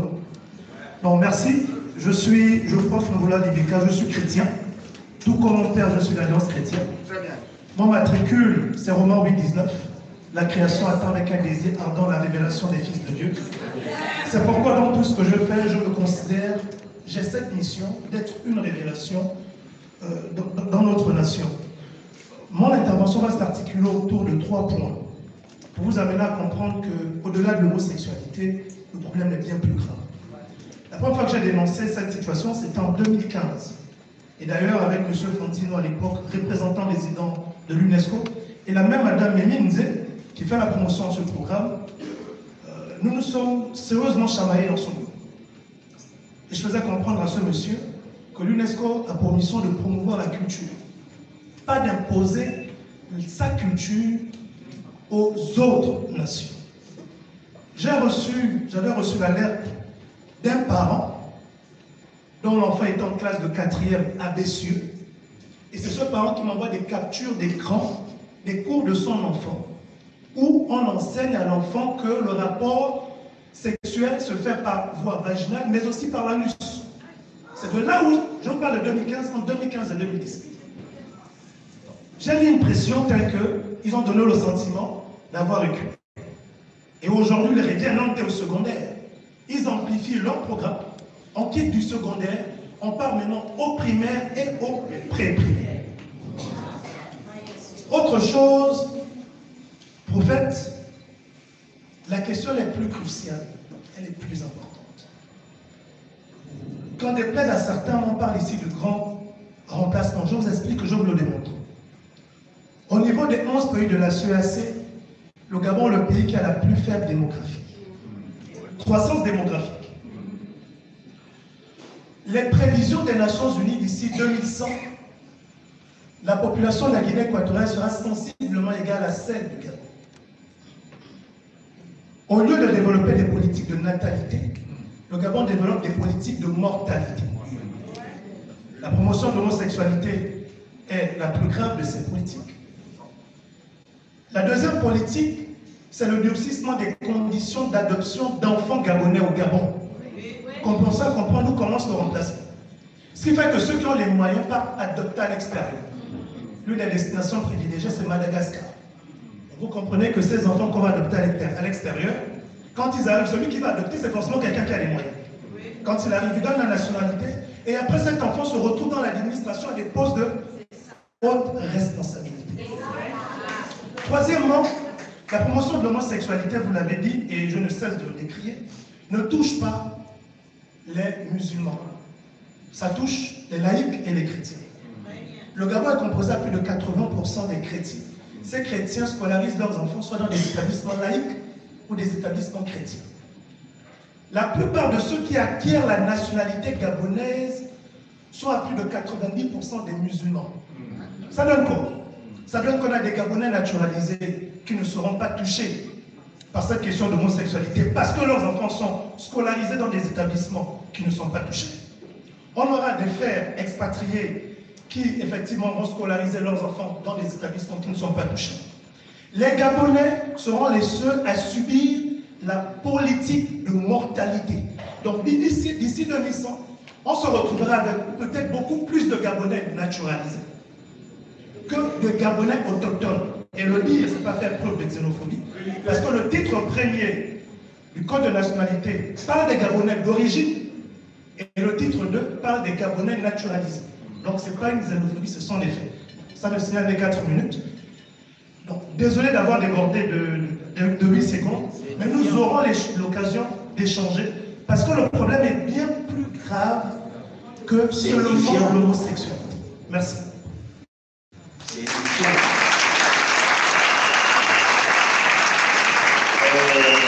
Merci beaucoup, mon fils. Sois béni. Sois béni. Je t'aime beaucoup. Merci encore à tous ceux qui sont venus. Et je pensais au moment où j'étais en train d'écrire mon laïus là, à la maison. Nous sommes tous appelés à être des parents et des grands-parents. Ce sera quand même difficile que tu as payé les études à ton enfant, tu attends qu'il se marie, qu'il fasse des enfants et qu'il devienne pédé. C'est vraiment utile. C'est-à-dire que tu auras travaillé toute ta vie pour les. C'est une malédiction. Vous savez que l'homosexualité, ce sont des sorts qu'on lançait dans les familles comme les malédictions héréditaires. C'est-à-dire que vous avez commis des actes qui ne sont pas bien et puis on maudit ta famille, voilà ta descendance, il y aura tel problème pour qu'il n'y ait pas procréation, pour qu'il y ait ceci. Il y avait parfois des maladies précoces, la mort subite et l'homosexualité en faisait partie. L'homosexualité n'est pas un comportement inné, non, c'est une maladie, c'est une malédiction génétique. Et imaginez que nous sommes les parents. Et pendant que tu attends ton fils, il dit, je vais me marier en France. Mon fils se marie en France. Mon fils se marie en France. Maintenant, tu arrives en France. Vous-même au Gabon, puisque c'est en train d'arriver comme ils veulent le faire. Tu arrives là, oui, il est où? Elle est où? Maintenant, tu ne sais pas. Tu vas dire quoi? Il est belle ou elle est beau? On ne sait pas. On ne comprend plus. En fait, vous voyez que la société sera désaxée. Nous avons une société qui est en train d'aller être déséquilibrée, comme le disait mon fils Fungula, que après des années, notre population prendrait un coup parce que nous ne sommes pas nombreux. La preuve en est qu'on se connaît tous là où on est là.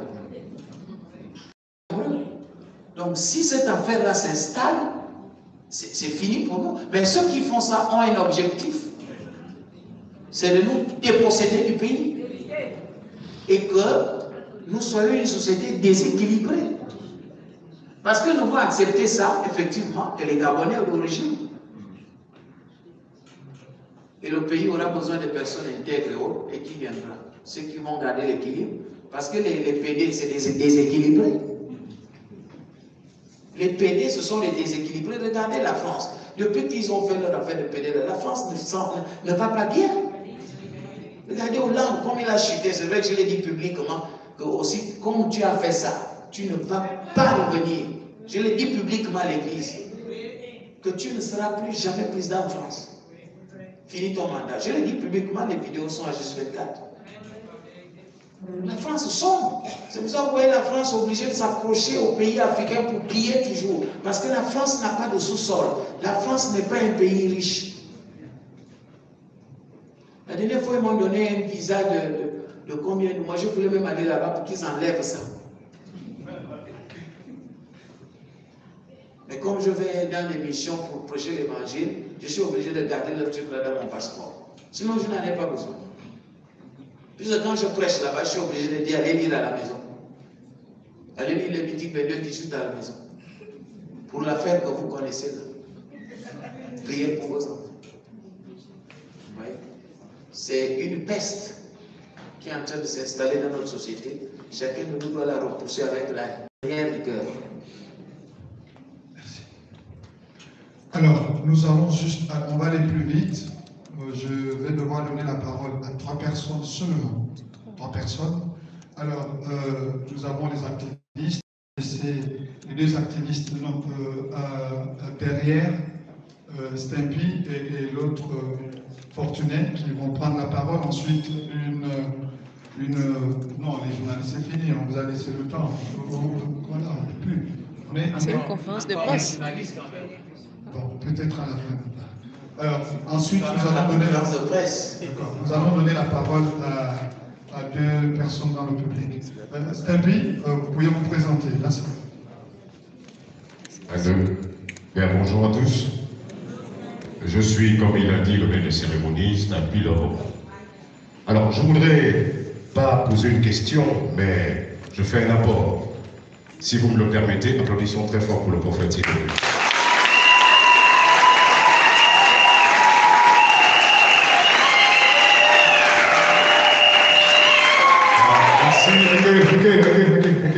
Ça va, c'est bon. Ce que je voudrais dire est simple, mesdames, messieurs. Nous avons démarré un combat depuis plusieurs mois, sinon on va dire années, d'accord? Tout ce dont on parle tourne autour d'une seule problématique. C'est qu'il y a trop d'étrangers dans notre pays. Et le prophète pouvait dire tout à l'heure que ouais, Dieu va faire. Prophète, ces discours, pour les Gabonais, en ce qui me concerne, je ne suis pas d'accord. Nous devons demander aux Gabonais, lorsqu'on lance un combat, qui est un combat patriotique et national, que tous doivent être derrière nous. Le combat que nous avons aujourd'hui, c'est demander à M. Osseni de partir du Conseil supérieur des affaires islamiques, parce que tout le désordre du pays passe par là. On voit les camions de vaudou défiler dans les rues de Libreville à cause de ce M. Osseni qui est au Conseil supérieur des affaires islamiques. Mesdames, Messieurs, donc c'est là où on va démarrer justement cette corruption, ce qui gangrène aujourd'hui notre administration. Donc, mesdames, messieurs, le prophète aujourd'hui, ce jour, vient de lancer un autre combat. Nous devons tous, autant que nous sommes Gabonais, être derrière ce combat pour éradiquer justement, déjà, notre système éducatif souffre depuis plusieurs années. Voilà encore que le système éducatif vient comprendre une balle de plus. Donc soyons tous derrière le prophète et soyez derrière Biton, soyez derrière Fortuné, Bob Ngom, Eric Otsete, Armel Felibina, pour dire les étrangers, trop, c'est trop, rentrez chez vous. Merci. Merci. Ah oui, je vais répondre. Moi, je ne serai pas long parce que moi, je m'appelle Fortuné, la voix des sans-voix. Et je sais que M. le prophète a été modèle pour moi à l'université, avec ses mouvements sans foi en parler, avec Mabouya Nazaire, lui Jérémie. Moi, je voudrais dire une chose. Arrêtons souvent de poser la question, mais pourquoi vous faites ça? Non. Lorsqu'on refuse de son obscurité, on ne peut pas prétendre aller vers la lumière. Si vous refusez déjà votre état obscur. Ne mentez pas aux gens que vous recherchez la lumière, parce que vous avez confondu l'obscurité à la lumière. Ici, le prophète vient de vous démontrer où se trouve la lumière. Nous sommes en face d'un grand remplacement humain. Que dans les postes, dans nos maisons, et même, ils ont pris certaines de nos femmes. Est-ce que vous avez déjà vu une fille étrangère sortir et épouser un Gabonais comme ça, facilement? Mais nos filles vont avec ces derniers, font des enfants. Comment pouvez-vous comprendre qu'on va dire à votre enfant que désormais, l'anus a remplacé le vagin, utilisé, excusez-moi du terme. Comment peut-on dire à nos filles que la langue a remplacé le pénis et nous sommes là, nous regardons? Ceux qui sont muets aujourd'hui, ce sont ceux-là qui nous font peur parce qu'ils savent et ne veulent rien dire. Personne ne nous fera rien du tout. Mettons-nous tous debout et merci encore, homme de Dieu. Parce que la Bible nous le dit, vous êtes des conducteurs. Ne laissez pas les brebis de Dieu s'égarer. Remettez-nous sur les rails. Merci.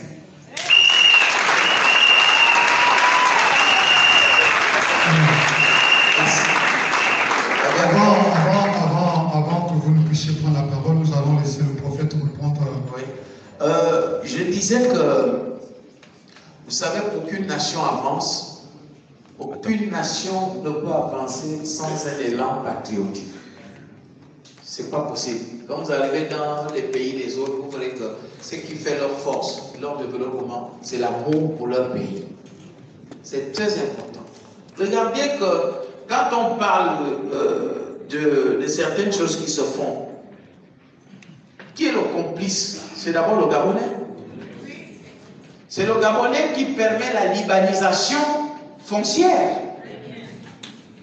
C'est le Gabonais. Aujourd'hui, un Libanais a le titre foncier quand couché chez lui. Oui. Et tu seras surpris un bon matin quand vient te dire, monsieur, madame, vous n'êtes plus chez vous ici, j'ai le titre foncier. Parce qu'il suffit qu'il arrive, il dit non, je veux la partie là. On lui fait le titre foncier. Et on vous surprend comme ça. Qui signe ça? Qui fait ça? C'est le Gabonais. Il faut une prise de conscience. Les Gabonais. Vous savez, moi je vais vous dire, même dans le cadre de l'Église, je vais dans des pays, je peux remplir des stades, mais ça ne veut pas dire que je peux m'installer là. Si je dis en tant que Gabonais, maintenant je vais m'installer ici, je vais ouvrir l'église, ils vont dire non, non, non, non, non. Je ne veux pas citer parce que nous sommes là, mais je vais vous dire que la plupart des pays, qui se disent même grands pays religieux aujourd'hui, n'acceptent pas les étrangers comme leaders religieux. Je sais de quoi je parle. Il y a un pasteur qui a failli être tué récemment, un grand homme de Dieu, qui a été enlevé avec sa femme pour aller le tuer. Pendant qu'il l'amène, il se rend compte que la femme, c'est leur sœur, c'est-à-dire du même pays, parce qu'ils ne voyaient que l'homme. Et c'est un pays où quand tu vois un étranger prêcher, sa femme est de nationalité de ce pays-là. Tu vois un étranger prêcher là-bas, sache qu'il a des assises, c'est sa femme qui est du coin. Donc même dans la religion, il y a des pays qui n'acceptent pas, la plupart des pays n'acceptent pas. Je vois un pays comme le Ghana par exemple, sur le plan des affaires, un étranger ne fait pas des affaires au Ghana, n'importe comment. Même en Afrique de l'Ouest, où sont la CEDEAO, mais au Ghana, il y a un protectionnisme. Tu ne veux pas être, même Dubaï là, même Dubaï, moi j'ai un homme d'affaires, je connais. À Dubaï, tu ne peux pas développer une grande affaire si tu n'es pas associé à un Dubaïote.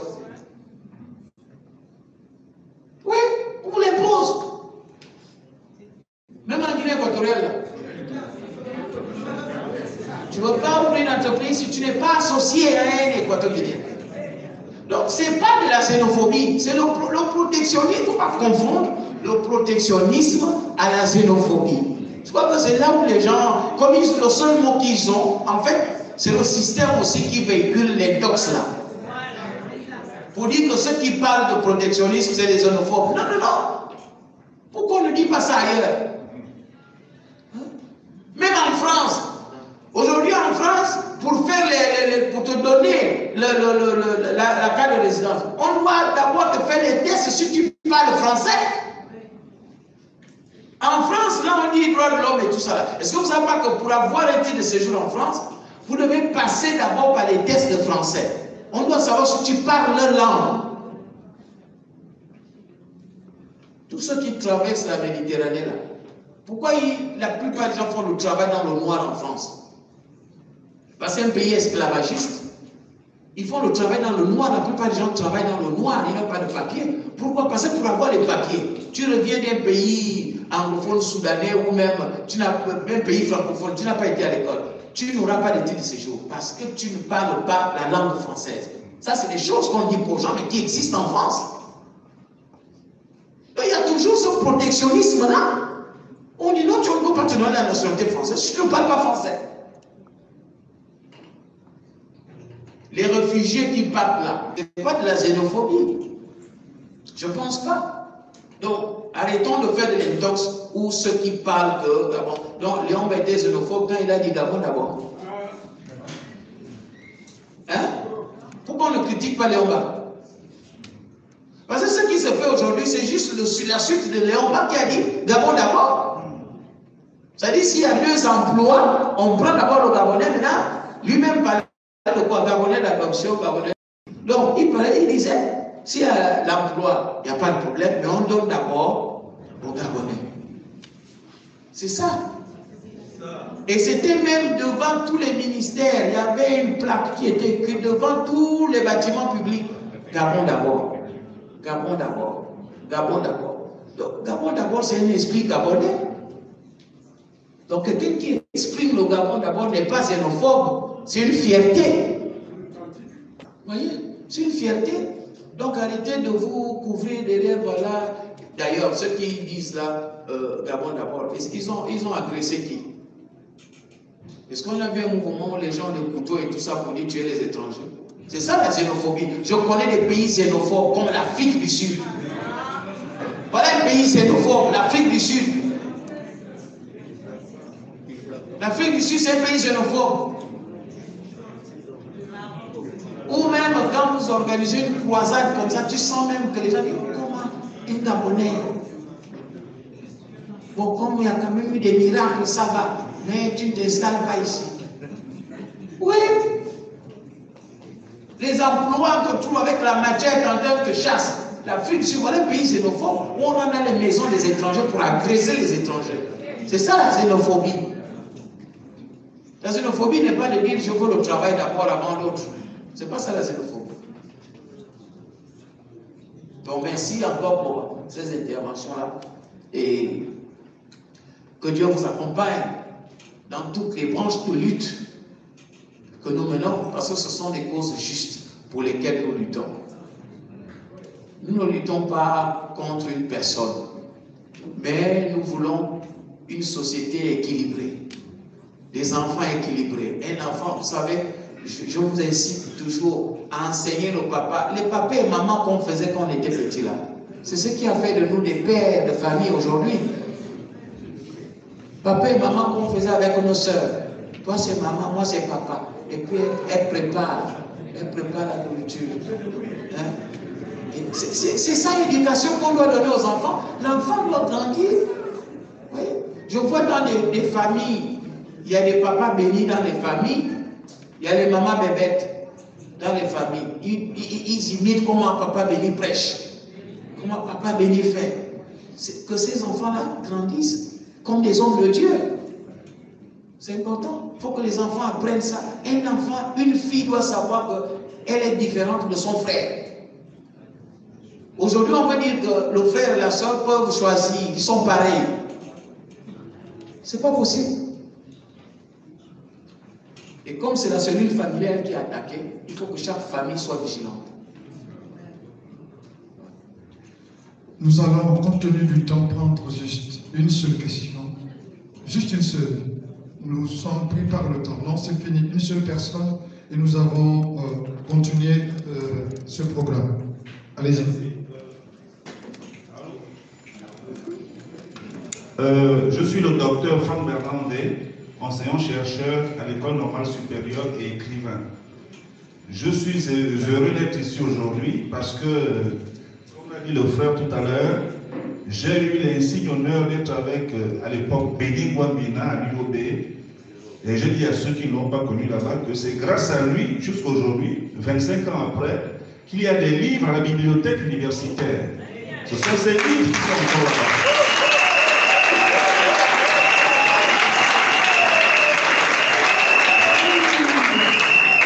Justement par son combat, parce qu'il était syndicaliste étudiant, c'est grâce à lui qu'on avait des chambres, c'est grâce à lui qu'on a mangé correctement à l'UOB, ce qui n'existe plus aujourd'hui. Donc c'est pour vous dire que le prophète béni aujourd'hui, Wambina, il a ce que Aimé Césaire appelait la voix des sans-voix. Il a toujours eu ça en lui. Et ça ne m'étonne pas, sa trajectoire ne m'étonne pas aujourd'hui, il a été député entre-temps. De le retrouver aujourd'hui, je suis très content, c'est la première fois que je le vois depuis que les prophètes, j'étais en France, je suis revenu. Et il m'appelait à l'époque de l'être moderniste. On a vieilli, je suis barbu, c'est pas grave.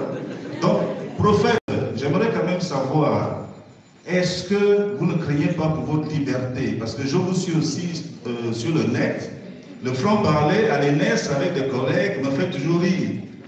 Voilà. Est-ce que vous ne craignez pas pour votre liberté?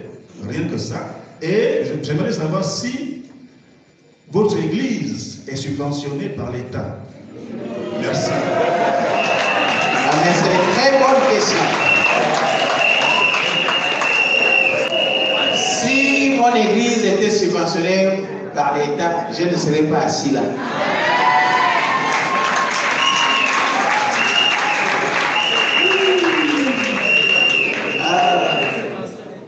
Par contre, l'église joue un rôle important pour aider l'État et aider les familles.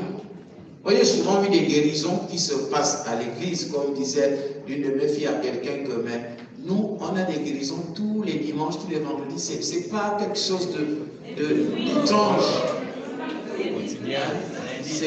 C'est distribué comme ça selon la parole de Dieu. Alors, quelqu'un m'a posé la question là, et puis j'ai dit, vous savez, Dieu agit comme il veut. Et j'ai souvent vu des familles qui ont fait des cotisations pour 15-20 millions pour évacuer un parent, mais arrivent à l'église et obtiennent guérison. Au point où à l'hôpital, on atteste que cette femme n'aura plus l'amputation du sein. Oui. Oui. Et quand la famille vient faire l'action de grâce, ou même il y a d'autres qui ne viennent même pas remercier le Seigneur, ça ils sont libres. Mais parfois les gens critiquent. Il faut savoir apprécier ce qui est vrai. Il disait tantôt que le combat, vous savez, je ne suis pas quelqu'un, je ne crois pas au ministère où quelqu'un a raté sa vie et il dit je deviens pasteur. Je ne crois pas à ça. Parce que Jésus n'a jamais appelé un chômeur au service. Les 12 apôtres étaient tous des hauts cadres ou des hommes d'affaires. Ils avaient des entreprises de pêche. Ils étaient des inspecteurs des impôts, comme Matthieu. Et même après Jésus, on connaît les médecins comme Luc, on connaît des administrateurs comme Jean-Marc. Je ne crois pas au ministère où quelqu'un a raté sa vie et il dit, bon, maintenant je deviens pasteur. C'est pour cela qu'il y a des dérives dans l'église. C'est pour cela qu'il y a des dérapages, des scandales dans les églises. Parce que si un bébé spirituel, vous avez un bébé, il ne peut pas conduire. Si quelqu'un ouvre une église alors qu'il n'a ni formation intellectuelle ou morale, il va conduire les gens comment? Il sera dans la dépravation. Je crois au ministère. J'ai mon frère qui est assis là, Brice Manfoumi, avec qui j'étais d'ailleurs au lycée, qui est architecte dans l'ordre des architectes, et c'est un pasteur. Oui, c'est ça. Dieu n'appelle pas, Dieu appelle l'excellentialisme. Dieu n'est pas un Dieu qui appelle n'importe quoi. Dieu appelle l'excellence. N'allez pas me dire que les gens, c'est pas pour eux même dans l'Alliance chrétienne, on forme les pasteurs. Il faut former. Quels sont ces pasteurs qui n'ont pas de formation? On se réveille, on dit je suis pasteur parce qu'on a raté la vie. Il y a des pasteurs qui ont même le seul diplôme qu'ils ont, c'est leur acte de naissance.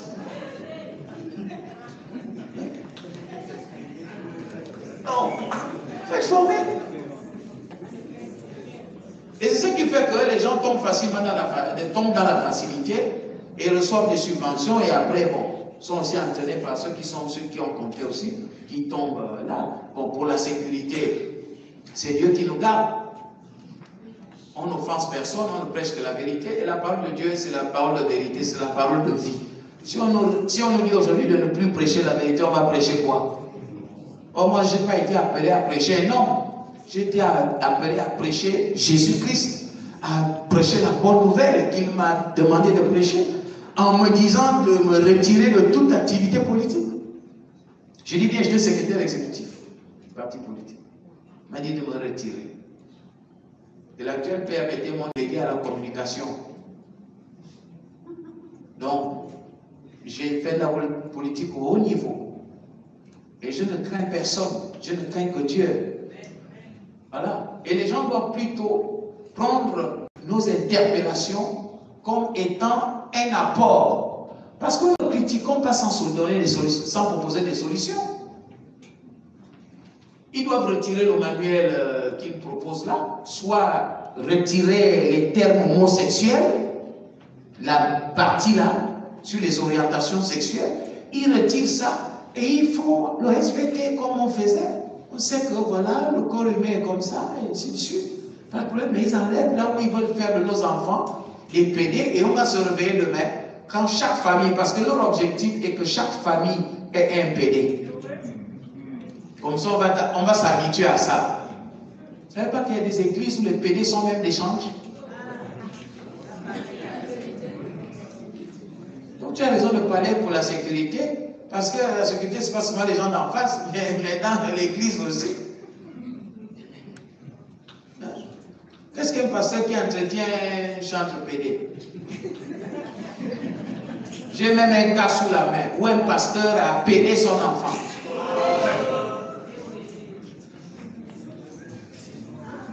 Ils sont allés dans une église où ça a été couvert. Et ils allaient vers moi pour dire voilà la situation. L'enfant a été pédé. Ouais. Donc il faut faire un travail pour que cet enfant-là grandisse avec un état d'esprit où il devra se marier normalement dans sa vie. Ouais, on gaspille les enfants comme ça. Mais qu'est-ce qui autorise ça? Ce sont des choses comme ça. Parce qu'après, le parent va utiliser le manuel pour dire non, je n'ai pas fait quelque chose de mal. Hein. C'est ce qu'on t'apprend à l'école. C'est ça, malheureusement. Et l'enfant aussi viendra demander mais si on fait ça comme ça, mais maman, on cabine où? Puisque la nuit, c'est les gens occupés à autre chose. Mais non, on cabine.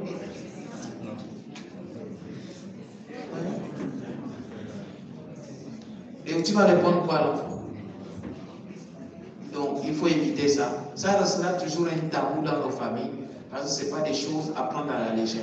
Nous devons enseigner, apprendre à nos enfants. Vous voyez, toutes les filles dans nos familles qui ont l'âge de 13 ans, qui atteignent la puberté, savent déjà préparer, savent déjà faire le lit. Parce que l'éducation des parents était toujours qu'une fille reçoit telle éducation, le garçon aussi doit apprendre à garder la famille. On connaît ces choses-là dès la puberté. Je savais déjà que je dois me marier. Mes soeurs savaient déjà que ce sont les femmes qui doivent aller en mariage. C'est ça l'éducation. Elles devaient nous préparer la nourriture pour se préparer au mariage. Tu dois préparer la nourriture à tes frères parce que c'est comme ça que tu vas préparer à ton mari. Et les femmes ont grandi avec ça. Et aujourd'hui, on veut nous changer ça. C'est pour ça que la plupart des jeunes filles aujourd'hui qui se marient ne savent même pas préparer. Les emporter, les emporter, les emporter. À un moment donné, ça étouffe.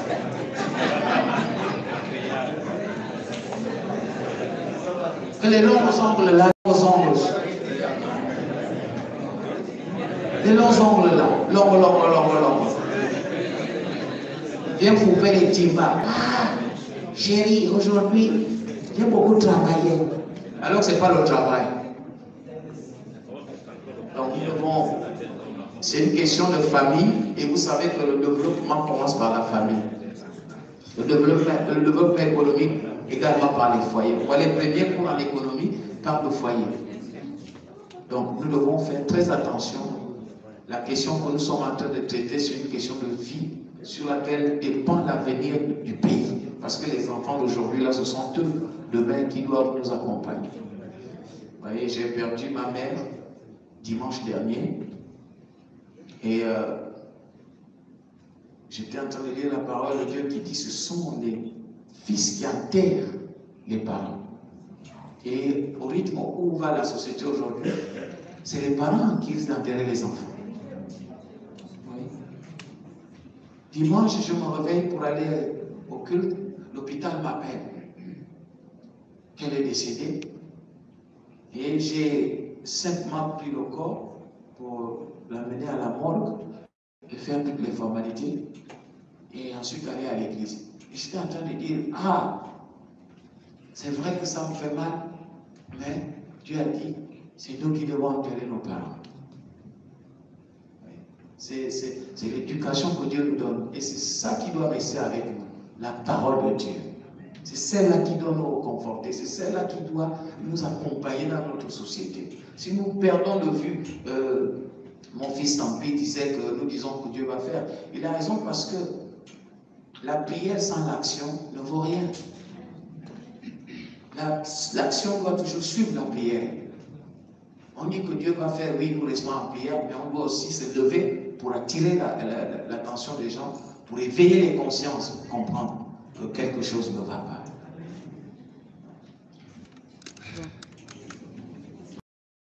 Nous avons terminé la phase des questions, prophète. Non, c'est bon, on ne va pas rester ici toute l'éternité. Prophète, nous vous laissons 2 minutes pour votre conclusion. Après la conclusion, la photo de famille avec les différents journalistes. Après les journalistes, nous aurons le rafraîchissement. Prophète, vous avez 2 minutes. Merci. Merci, surtout quand l'heure de manger approche. Les esprits sont déjà sur les odeurs des buffets. Simplement pour dire merci déjà pour tous ceux qui se sont déplacés pour cette conférence de presse qui est vitale pour l'avenir de notre pays. Et que ce n'est pas au moment où chacun de nous va être victime de manière pratique que nous allons nous réveiller. C'est maintenant que nous devons nous réveiller pour le salut de nos enfants, pour sauver nos familles. Ce n'est pas quand chaque famille aura déjà été victime qu'on va se lever pour dire « Ah, et pourtant, on nous avait dit ça avant ». Ce n'est pas en ce moment-là, c'est maintenant que nous devons prendre conscience de la situation. C'est maintenant que nous devons nous lever. C'est maintenant que nous devons appeler les forces vives de la nation pour se lever dans les familles, les quartiers, les maisons. Tout notre environnement doit être saturé par le message du rejet de l'apprentissage de la sexualité dans le système éducatif. Merci encore, que Dieu vous bénisse sur votre chemin de retour, qu'il vous bénisse dans vos maisons, qu'il vous bénisse dans vos occupations professionnelles et conjugales, qu'il vous bénisse dans la vie de tous les jours, que Dieu soit avec vous. Et que Dieu veille sur notre pays qu'il a tant aimé et qu'il continue à le bénir pour la gloire de son nom. I love you and shalom. Je vais inviter l'homme de Dieu ici. Pasteur Marc-Philippe, s'il vous plaît.